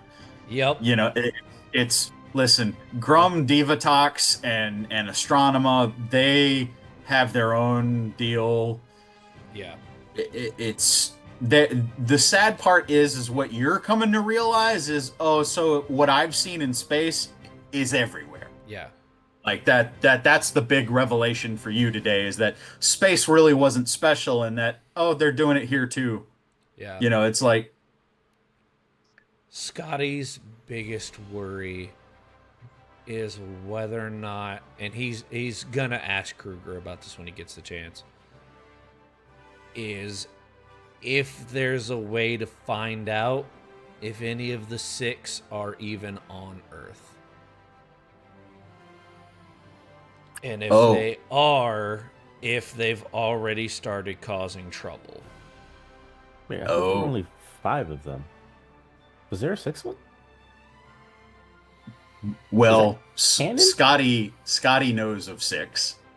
Okay, I was just wondering if that was canon or not. That was an above the table question. My bad. Yeah. Above table, technically there are 6 canon because Shattered Grid comic, and good gracious, that 6th one makes the others look weak. Oh damn. Yeah. I'll tell you all about that off stream. Or you could find out by going to your local comic book store. Yeah. That was so nice. That was nice. Ooh, that weaving was nice. Do you have a comic book store that you would recommend I go to? Yeah, there's one. I think it's Collected Comics and Games. Really? Tell me more. In the Dallas-Fort Worth area. Thank you. I needed a location. Shameless plugs. I love it. Shameless. Ooh. But yeah, that his plan is to reach out to Kruger and get as much information on how to track the 6 down and if there's been any activity. Okay. Because that'll be his first lead. If the party wishes, we can take a moment here to rest in the warehouse for the time being. And each of you, I will give ample time for you to rest, RP anything that you're interested in RPing through, anything that you're trying to research, figure out. This is going to be some opportunities for you to lore chase or try to figure out more about your current situation, whatever. But for the time being, you do know you are safe. This isn't a hazard to you guys because the place was covered in dust except for one area. One person or a small group broke in here, stole the morphers, and that's the only thing that you know, so it seems like it's fairly safe to rest here. And I'm not saying seems to be coy or anything. I'm saying this seems like a safe place for you guys to actually rest and not worry about being attacked. I have a stupid thing I want to do. Stupid things are amazing. We enjoy stupid things. Deegan wants to reach into the pack, and again, anyone who's watching sees his arms go in deeper than they should. Like, if it's on the ground, his arms are through the ground. Mm-hmm. And he wants to pull out 2 Roombas, and he sets them loose to start cleaning the dust. If you guys don't mind, let's just take like a 5-10 minute break there. I know we're close to the end anyway, but let's take a 5 to 10 minute break here. I'm good and with that. then when we come back, we'll do some RP and everything and wrap the episode up. Cool. Sounds Okay. good. Ladies and gentlemen, we'll be right back. Okay.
We're live. Welcome back. Thank you for the patience as we grabbed quick snacks and we're back at the action. Tim, the floor is yours. Yes, back to the action. Now rest. Um, yeah, we'll go one at a time for each of you guys. You guys basically have an opportunity here to rest, relax, RP, chill, do whatever you want to do. You are in a safe place where you will not have to worry about any impending doom while you're in Troy's warehouse. Let's start with Stevie. Cool beans. There's 3 things that I'm thinking, well, that she'd like to achieve. Number 1, what is like a room situation like? If we're gonna be resting, where are we resting exactly? There's a little bit of furniture in there. There, there is one bed because you know as well as everybody else, Troy sometimes would sleep here. And because if he stayed up late working on the car, whatever, there is a little efficiency here. But once again, there's only one bed. There's the car that you could sleep in. There's a couch. There's a couple odd, makeshift spaces where you could rest and relax. So, so now that that's been settled, number 2 would be that she's going to take out the orb that she brought with her. Yes. And there's a workbench that's right there. And she's going to place it there amongst a picture of her friends and everything. And she's going to take the time to try and do her usual connecting with it and everything else. Are you telling me that you're going to spend some time pondering your orb? Yes, I'm going to spend some time pondering my orb. Stevie's pondering the orb. All right. Very on brand. Gosh. I don't know if that calls for a roll. It does. I'm just deciding on what it is, Reese. Cool beans. I honestly wasn't sure if we'd get to this quick, but I'm so happy that we are.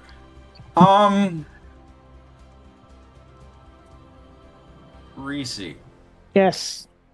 I apologize. I called you by your real name. I'm trying to call everybody by their character names. Stevie. I understand. Would you please give me a culture roll? This Sure. is grid lore related. All right. It's going to be a 19. Nice. 19. That's good. This orb doesn't appear to have any outstanding features. It's a crystallish glass orb. You have had a lot of time with this thing to try and figure out what it does. And nothing really affects it. Like you have a scientific mind. So the trial and error phase has been going on for years now. Of does it react to cold, to heat, to electricity, to being dropped? Like you have documented a lot of this, and it's been inert the entire time.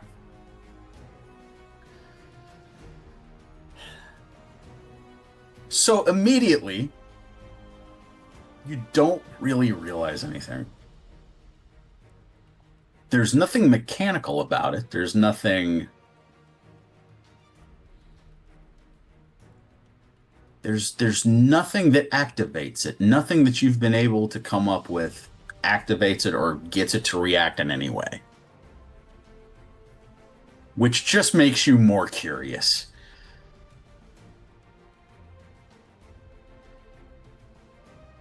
So as of right now, it's still not necessarily doing anything? It is not doing anything right now. No.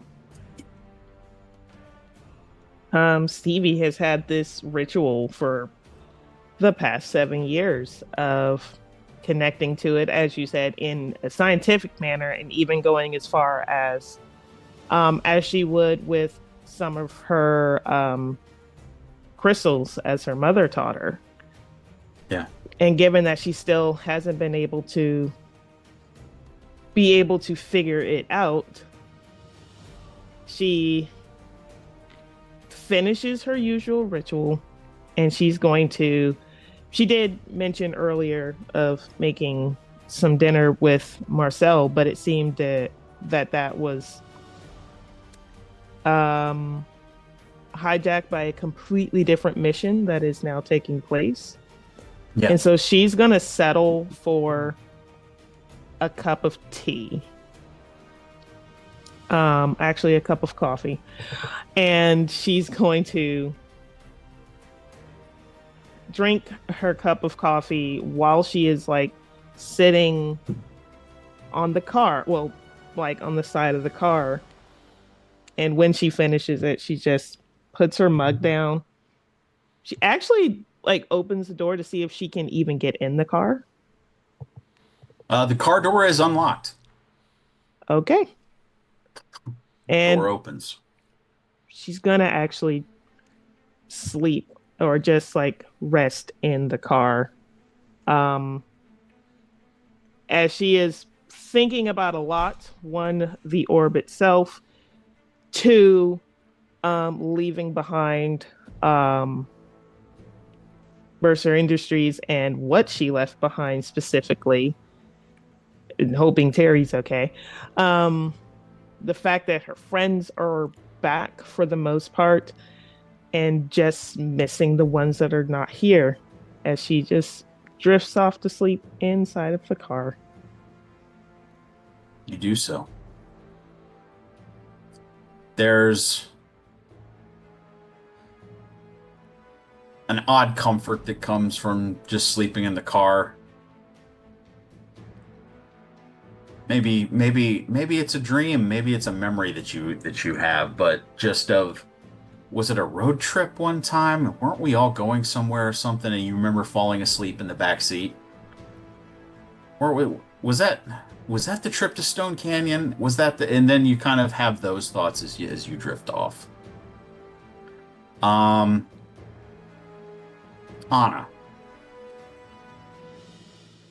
We're gonna go to you. Yep. Well, obviously they were just talking about like who they ideally would need to reach out to, and of course, her first thought is, how do I get a message out? So she's got her datacom, which is their upgraded version of a communicator, and I was going to ask if I could roll a technology roll to see if she can actually access and get a message out, because her goal is to get a message out to Princess Viera of Lion Galaxy to see if she has come across just about anything. I mean, at this point, we're all throwing some Hail Marys, so might as well throw in that direction. Okay, give me a technology roll. 16. 16. The message is sent. There's no answer. At least not immediate. You're fairly sure that the transmission got to its desired location, but there's no immediate message to you in response. So obviously, like, the knowledge that it went through is helpful. So at least she's like, okay, I can check that off my list of things, and at least, like, again, there's like nothing else for her to do next. So I think her next inclination is to maybe pull out her phone, unbeknownst to the rest of the team, but she actually does have a dog. And so her first thought was, is my dog okay? Again, she's been gone a couple hours now, or several hours now. The last time she saw her dog, it's probably been a day or two. Usually when she works late, her very nice neighbor will check on in, and Opie, short for OPL. But Opie loves to keep her neighbor company. So it's not really like unheard of that he probably wouldn't be in her own apartment. So she's probably shooting off a quick text just to see if Opie's okay, and just giving a heads up that she's going to be out of town for a couple days. As she travels a lot, like, the neighbor who is nice enough, we'll call him Fred. kind of a Mr. Rogers-esque individual, Oh, um, who's no. taken a liking to Anna because again she's younger, moved in, and again the dog loves him. So No. just checking in, and his texting is all back in all caps and is always signed with his name, Fred. Um, OP's okay, proof of life, hashtag Fred or dash Fred. Yeah. So with a response back from Fred that at least we know the dog is okay. And again, she's a realization once again that she's in a space that doesn't know and with people who she doesn't know well either. So Yeah. obviously any like warm feelings are just kind of back to where we're at. It was just square one. She kind of sees Stevie go over to the car and kind of get settled in there. And again, because Stevie reminds her a lot of Sarah, she is probably going to start making her way over, going to like on the other side, on the other side of the car, and like peek her head in and see if number one, if Stevie is still awake. Because if again, she doesn't want to just like be in that space. But candidly, being in a car and that is a area of safety for her, as one of her former Rangers was also a mechanic at one point, her significant other on the team. And so just being in that space is something that like she would find some sort of comfort. And then having it tied to Stevie, who reminds her a lot of Sarah, is also Yeah. something she would just naturally kind of move over to. So she'd probably like, lean down. Is the where the window's down, like half down or whatever, just to like kind of catch her. Absolutely down. Okay. Just so Down. you could Okay. So you could have like, fresh air. just jump on it. Yeah, absolutely. Making sure. But like wanted to then just like say like, hey Stevie, mind if I take a seat? Yeah, of course. And like as of right now, she's really just staring off as she's having like thoughts before she goes to bed. As a matter of fact, I think that one kind of leans back really well. Thanks. So again, gingerly getting into the car because they did just have a battle and she did take a good licking, so kind of gingerly getting into the car and kind of taking a seat. Kind of just feeling like the worn in of the seat itself and just kind of finding a rare comfort in that. And then like obviously it doesn't seem like a really big time to have really big conversations. So she just offers like a quick, sleep well and just kind of like settles back in and like closes her eyes. And starts to, again, just start thinking of her own people, her team, her dog. And there's just like a severe sense of like just missing and longing right now in her as she's settling down for the night. And Stevie would actually answer back with, "You sleep well too."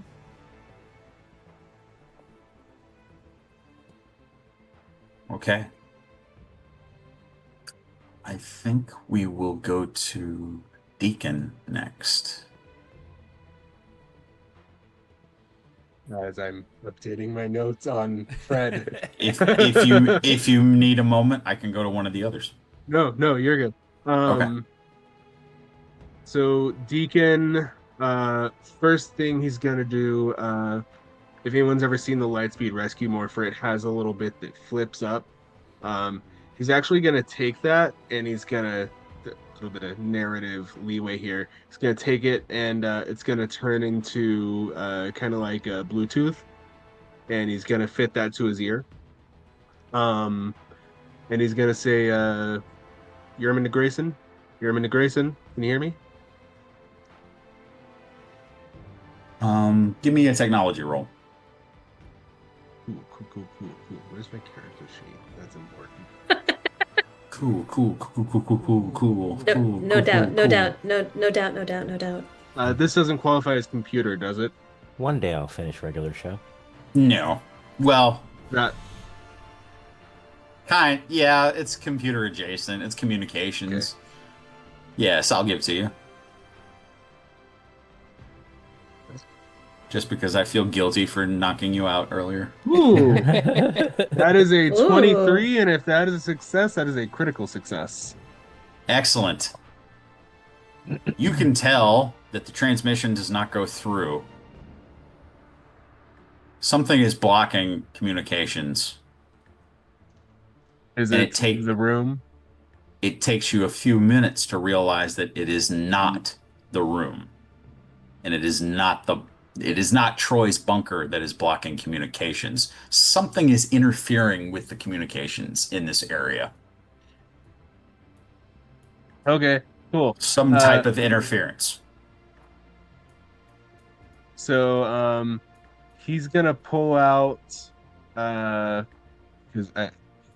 screw it, we have plenty of them, and it's a thing that I found out apparently you can do with story points if we're cool with me burning another one of our abundance of story I was gonna points. say You might as Sure. well we've at got this 8. point. Sure. He's gonna pull out a something I found out recently is a thing, a leak detector, that specifically detects radio interference leaks. Uh-huh. He's gonna see if he can find the source of this interference. Yeah. Do it. All right, he just pulls it out. He's sweeping the joint. Once again, it is not coming from the bunker itself. The reading that you get actually takes you outside of the warehouse. Mhm. And then once you get out there, the reading pegs. So like it disappears or it spikes. It spikes. Okay, cool. Can I triangulate it, or is there just no general? I'll let you try that. Give me a science roll. Science, medicine, or biology is not going to cut it. Not in this case.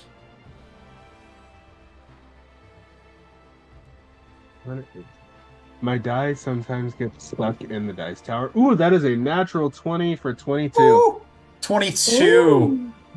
Something is fishy here. All communications and technology is being blocked, and you're like, this is not coming from technology. This isn't like a jammer. Mm-hmm. And then there's this very creepy thought that kind of creeps into your brain. What if this is magical? Hey. Marcel did say that we were in House of Vials territory. What if There's there's one some thing- type of, yeah, what if there's some type of spell or magics that is preventing communications in or out of this kind of ground zero that is Angel Grove? Cool. There's one thing I've come to hate. It is wee-woo magical BS. Yes. And All that right. would definitely explain a lot of things. Cool. Cool. Yeah, he's very conscious of he's on a 3-day timer, so he needs to find a way to get a message to Grayson somehow before he sends someone, hopefully him, after him. With that Um, with that kind of roll, I'll give this to you because it was a nat 20. You're sitting here going, bet you they couldn't block communications from the old command center. tracks. Rita's magic could not affect the communications from the command center to the Rangers, to you guys. Well, sorry, not to you guys because you never met Zordon, but in the show. Mhm. How far away is the command center? Couple miles, actually. It was actually Troy's warehouse is not that far from where the command center was.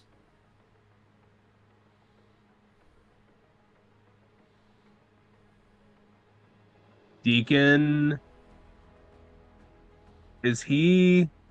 Oh no, that'd be stupid, especially after what he just said to Marcel.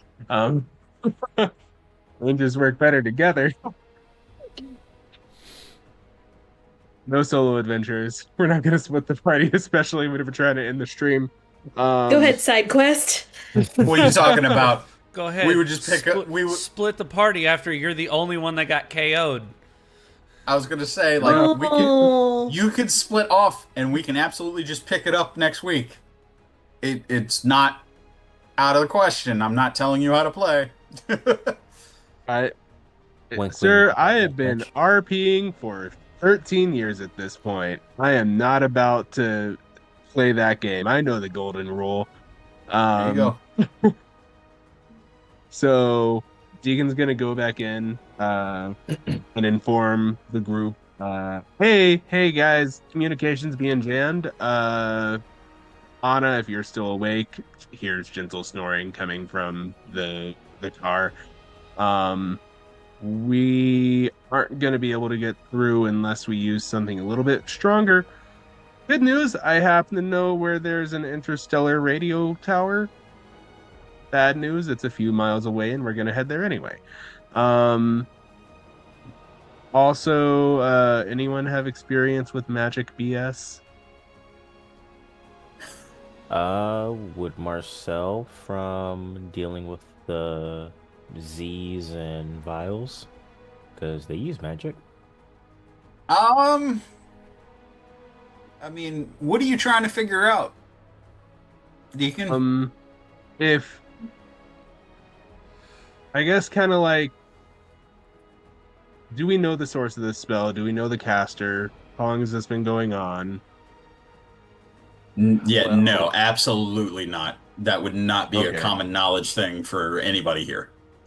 actually, Okay, you know what? cool. Marcel would probably only have combat knowledge of magic, not really like Yeah. expertise Cool. finessing with I it. can work with So- that. In That could case, be he's going something- to- That could be something that maybe you guys might want to investigate, but yeah, that's definitely not something that you're going to find out in a couple rolls. While he's doing that, he is going to check. He's not going to call it, but he is going to check and make sure he's still able to call his Zord if needed. Yes. Okay, cool. So it's not blocking that signal, but it is blocking communication. Interesting. Yeah, that's a very strong signal. That's through the morphing grid itself. You have a direct link to that. Hence why I hinted that communications from Yeah. the command center would So be... it would have to be through the morphing grid, and Deacon doesn't have any grid tech on him to. something that evil magics Yeah. couldn't touch. Yeah. Okay. While he's doing that, he is gonna hone in. He wants to see if he can get with Marcel. Hey, buddy. Yo. You said 3 factions? Yeah, I should probably explain that. Yeah. So, quick TLDR, Marcel is gonna, I know we talked about this last campaign, if Marcel had a map of the area that marked the various territories, as well as any other notes he might have about what's going on. Tim? So, yeah. Sorry. Oh, you're good. I remember we talked last time about Marcel potentially having like a map that listed or showed like the different faction areas as well as Yeah, any I would other say information. yes, I would say through your adventuring and your times in this ground zero, you have a rough territory map about how the Machine Empire, the Z Empire, and the House of Vile has kind of divvied up Angel Grove, and how certain things that you've documented as far as seems like the Machine Empire has more cannon fodder, foot soldiers to throw. Mm-hmm. Seems like the House of Vile has a larger group of monsters and creatures at its disposal. The Z Empire is smaller, but each member's a little more powerful than, it's kind of like quality over quantity when it Mhm. comes to the Z Empire. You do know that they are warring factions of villains, and loyalty is bought with success. And where one gains power, all of a sudden that one gets a little more followers and minions. Where one gains a little more power, like that, it fluctuates. Because So- you're dealing with this group of villains, nobody's truly loyal except like one or two. You have So- like trusted lieutenants for certain ones. So would you say that people have gone back and forth? In a couple cases, yes.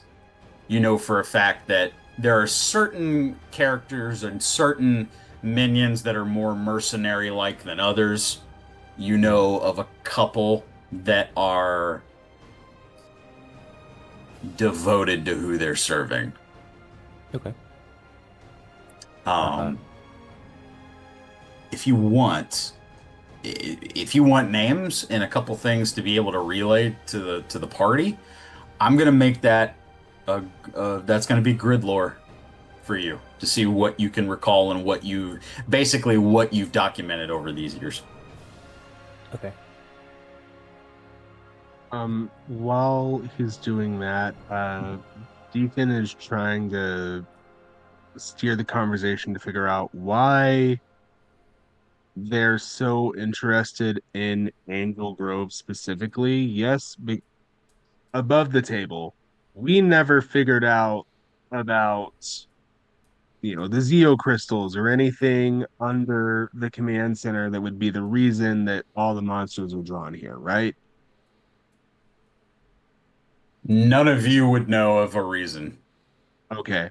So basically, Deacon is trying to work towards, in a roundabout manner, figuring out why Angel Grove specifically is being targeted. Because we mentioned that there's been an exodus from Angel Grove, meaning that other areas surrounding it are not as targeted or far safer, with a few exceptions.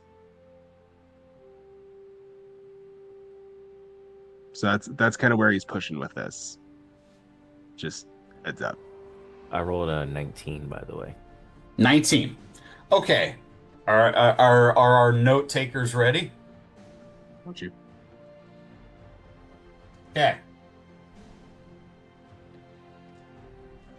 I would like to say that all of this is being explained as Marcel pulls out a map of Angel Grove that has been drawn on, separating the various factions' territories, as well as any notes that Tim is about to bestow upon us. Troy absolutely has a dry erase board for reasons. So if you want to use that also to be kind of like, hey, this is what I know kind of thing. Okay. Yeah. So And we can kind of retcon this because all of this was happening at the same time. You can say that you explained this to the ladies before they went to sleep. Okay. Um, I'll say that I have the map that shows the territory, and everything you're about to say is going to go on the whiteboard as far as like the facts and details. Yeah. So the basics of what you know is that it starts with the House of Vile. House of Vile is led by Master Vile. That would be Rita Repulsa's father. Rita, to your knowledge, Rita commands the House of Vile.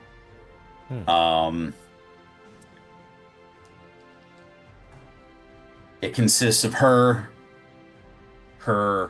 loyal monster maker, Finster, Scorpina,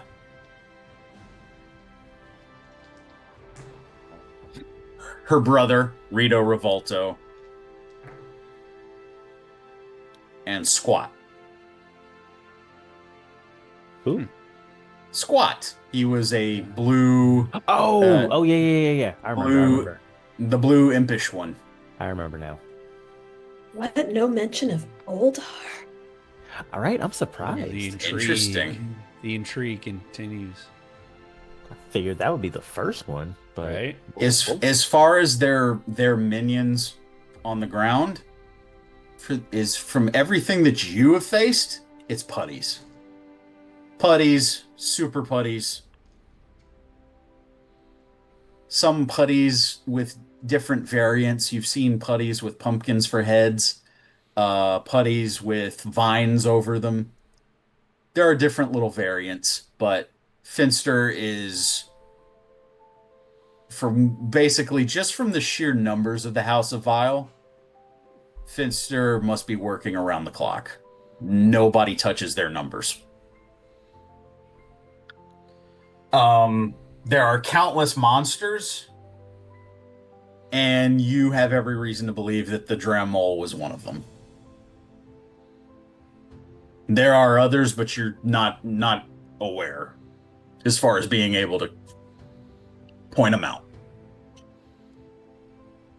We now move on to the Z Empire, which is, of course, led by Lord Zed.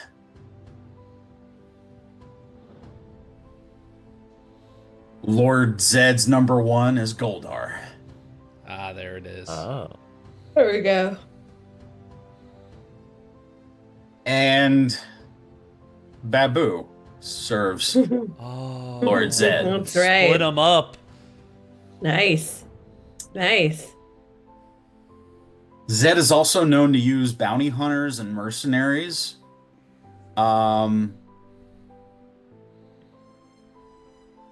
The Z Putties are his creation. He never needed Finster to create those. He can create them. And Zed has a smaller contingent of monster underlings, but it's documented that a lot of Lord Zed's monsters were more powerful than Rita's. Interesting that they split up. And the third player, as you know, is the Machine Empire.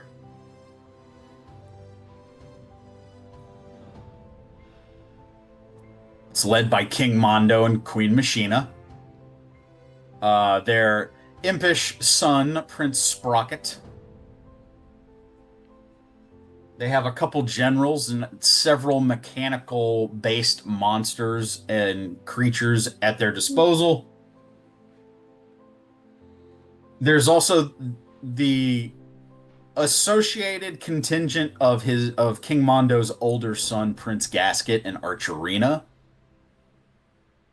At times, it feels like they work independently, and at other times, they seem to do King Mondo's bidding. So that could be a gray area. You're also well aware of Cogs and Quadra Fighters as the like ground and air forces for the Machine Empire. Quadra Fighters can be a bit of a problem in the air. Cogs are mindless little drone robots that serve as their foot soldiers. I am going to give you an opportunity.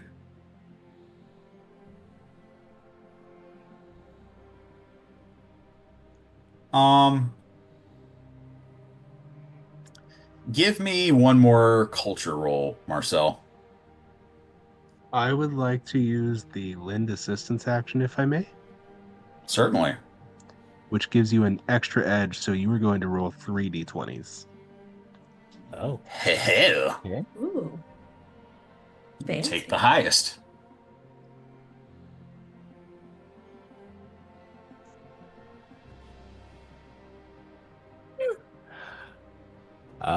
So the highest is going to be a 2. Ow! I got 2 nat 1s and a 2, plus my grid lore is a 3. Burn those story points, dog! Yeah, I'll burn one. Absolutely. That hurt my Please. feelings. That means I only use 1 d20, correct? Say, still new, and I Yeah. know that wasn't good. Yeah, Oh my god. that's rough, buddy. Yeah, burn a point on that.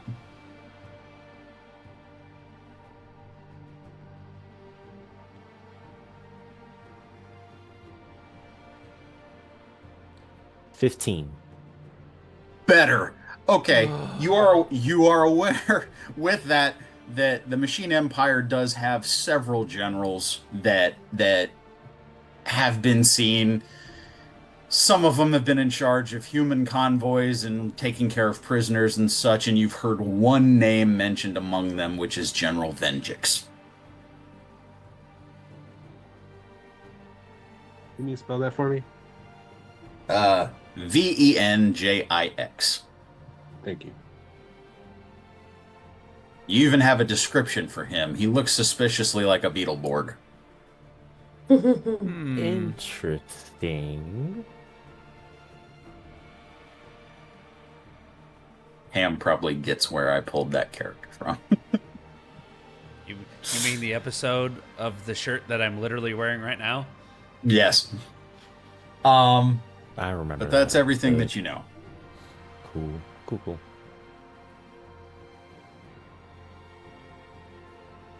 Um, yeah, that's everything. That's everything. Okay. He's kind of gonna step back away from the whiteboard, um, leave the map on the table, and yeah, just kind of be like, that's everything I know. If you have any other questions, I'll try to elaborate as best I can, but for now, I need some rest. Yeah. So I'm gonna go. And then he's going to go and enjoy that little present that he got from Deacon because it's been a very, very long few days. Easy to do. Um, If you, I'm sorry, Deacon, if you don't mind, we're getting no, kind of you're late good. You're good. here. I'm gonna give Scotty a chance to do his thing, and then I have one more thing to wrap up with. We're getting late. Sorry, I know I took long. No, you're fine, man. No worries. Trying to give everybody a chance to paint here. Good progression. We'll call it after the brief. Yeah. It is starting to get late, and Scotty snagged a 1 or 2 cups of the coffee that Stevie brewed earlier, and he finds Marcel over in the corner that he was gonna retire to. He just hands him the cup. So,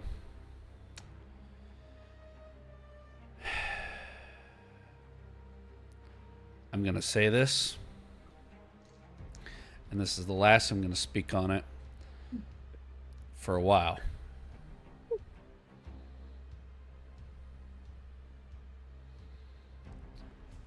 I don't like it.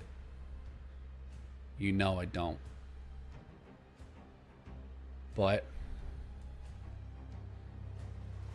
like Deacon said earlier, Rangers by themselves, well, it doesn't always work. We all have our own things to handle. I intend to handle mine.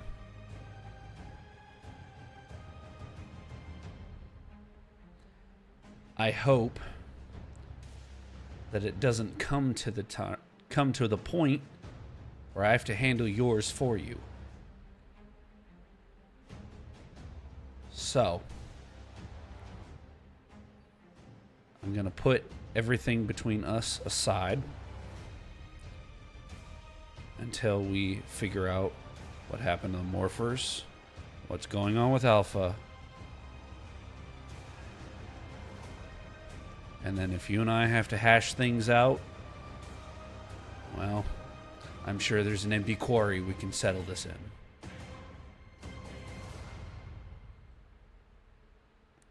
Sound fair?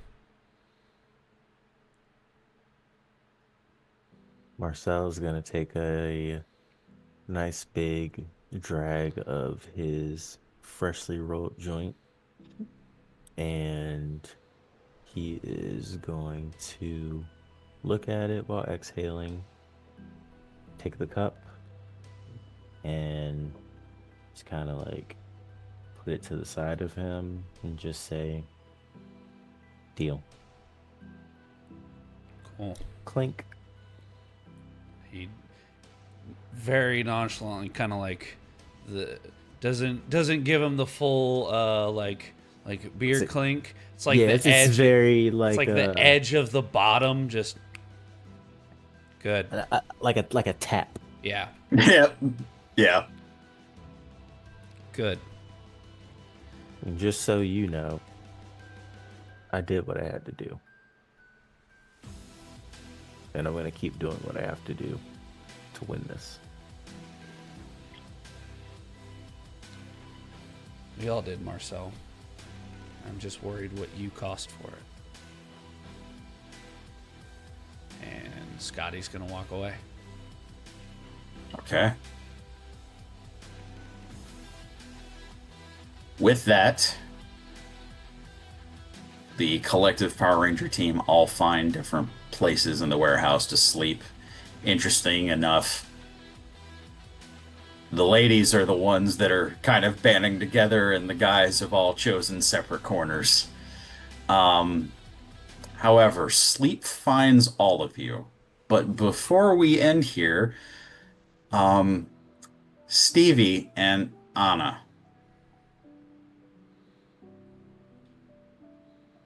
you have found sleep and have been asleep maybe for about an hour. And that's when it happens. The orb that you have pondered and studied for years slowly lifts out of your hand of its own free will while everyone is asleep, and it slowly starts to rotate in midair inside the car. And light starts to give off a small aura of light, and small little beams of light start shooting off of the orb itself. And unbeknownst to either you or Anna, while you're asleep, one beam stretches down Stevie and touches you in the forehead. And then the same happens to Anna, because she chose to sleep next to the magical artifact. Dang it! Didn't even take a bad roll to get there. She just went there. You did not. The But fate. this is so cool because I thought this was going to be a one-off thing. I'm going to send each of you an image of the first thing that you see, because you immediately start to dream. And it's not just like a weird fever dream or something that's really elusive and you can't really remember. This is vivid. It's almost like you're living a memory. Mm. So, Alana, I'm going to send you the first one.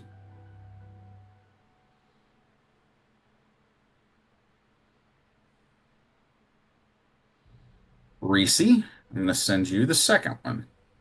Ooh. Where'd you go, Reese? There you are. This is what each of you collectively sees. There's a gray sky over top of you. Clouds. No thunder, but you can see the subtle flash of lightning. It's summer, wherever you are.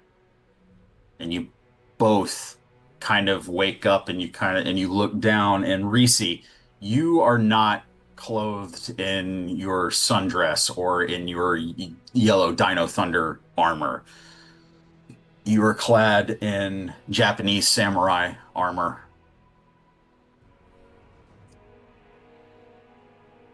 And you kind of look at your hands, and you're not even sure if these are your own, but this is so vivid and it's so real.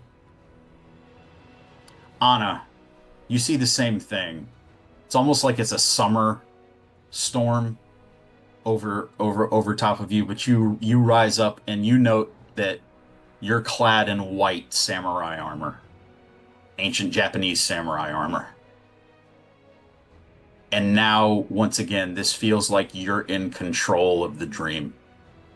And both of you realize that you are both being helped up in the middle of a battlefield. And you see a samurai covered in blue armor raising you both up. And immediately, both of you speak Japanese. You are living through the memory of some entity, someone else, and you're in control. The blue samurai looks down at you and he goes, "Come on, we don't have much farther to go." And you see as he looks off in the distance, they're ahead. We can catch up. We just have to move now. Who's ahead? And I mean, Stevie's gonna take off running with them and asking who's ahead. The rest, they're waiting on us.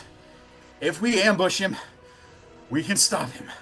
And he is like out of breath as all three of you are running full tilt through this landscape, and you are basically kind of hurtling over dead bodies of fallen warriors around you, and you both book it as you're trying to keep up with this blue samurai, and you're trying to so fast to take in the surroundings, but also try to figure out where are we? What is this?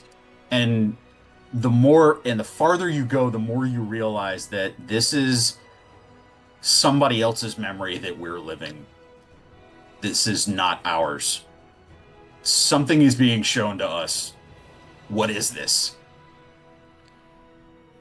The blue samurai stops and ducks into some bushes to find cover. Each of you follows just to follow suit. He's, "I don't see red. They said they would be here." Who would be here? The rest. But who are you? The rest of who? What's your name?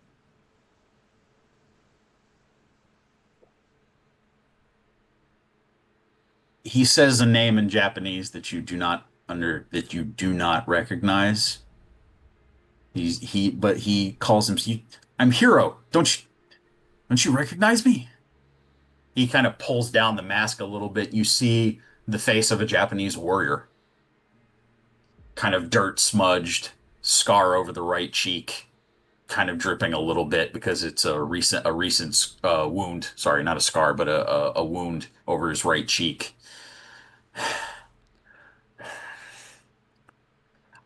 "I told Red this was a bad idea. We weren't strong enough to face the Lord yet."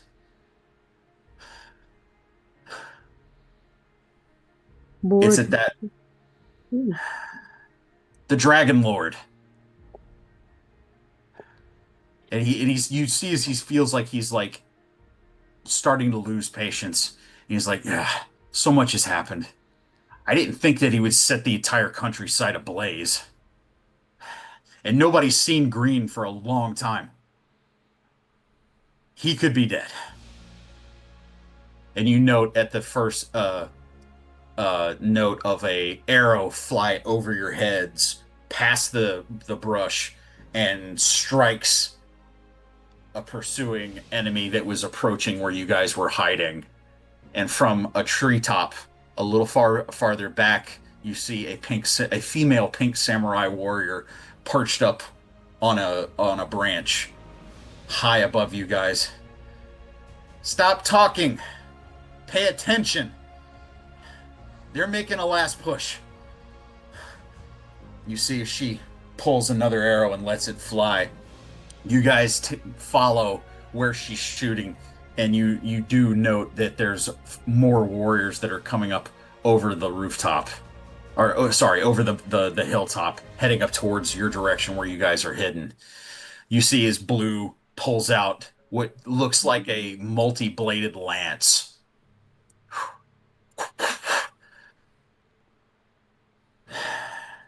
"Are you ready?"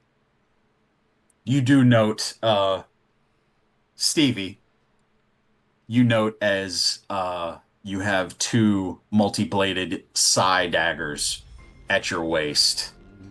Anna, you see a single katana that is strapped to your waist, the handle of which is filigreed with like white and gold inlay, and it goes into a tiger's head that is at the base of the handle.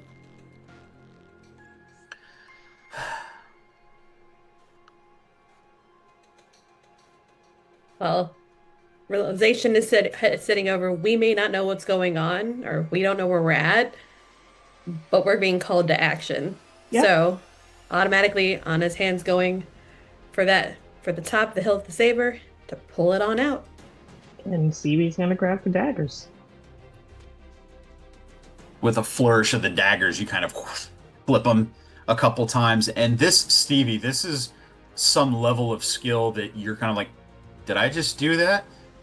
Anna, in the same way, it's a slow draw of your katana, and just the ringing of the blade coming out of the sheath just feels like it echoes over the countryside as it's just a high-pitched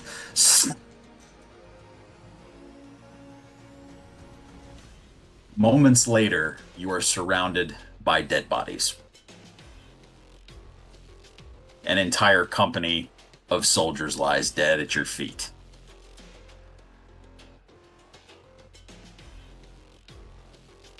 And it's at this moment, a flash of green and white light fires off like a beacon, directly like a pillar of light that comes up directly up, shooting into the sky. It appears to be coming from a hill that's roughly a mile or two away from you. And you just see the utter terror and fear in the Blue Samurai's eyes as he looks back at the two of you and he goes, "He's here." It's at this moment that both of you immediately wake up in the car. You are jolted awake, and at the same moment, the orb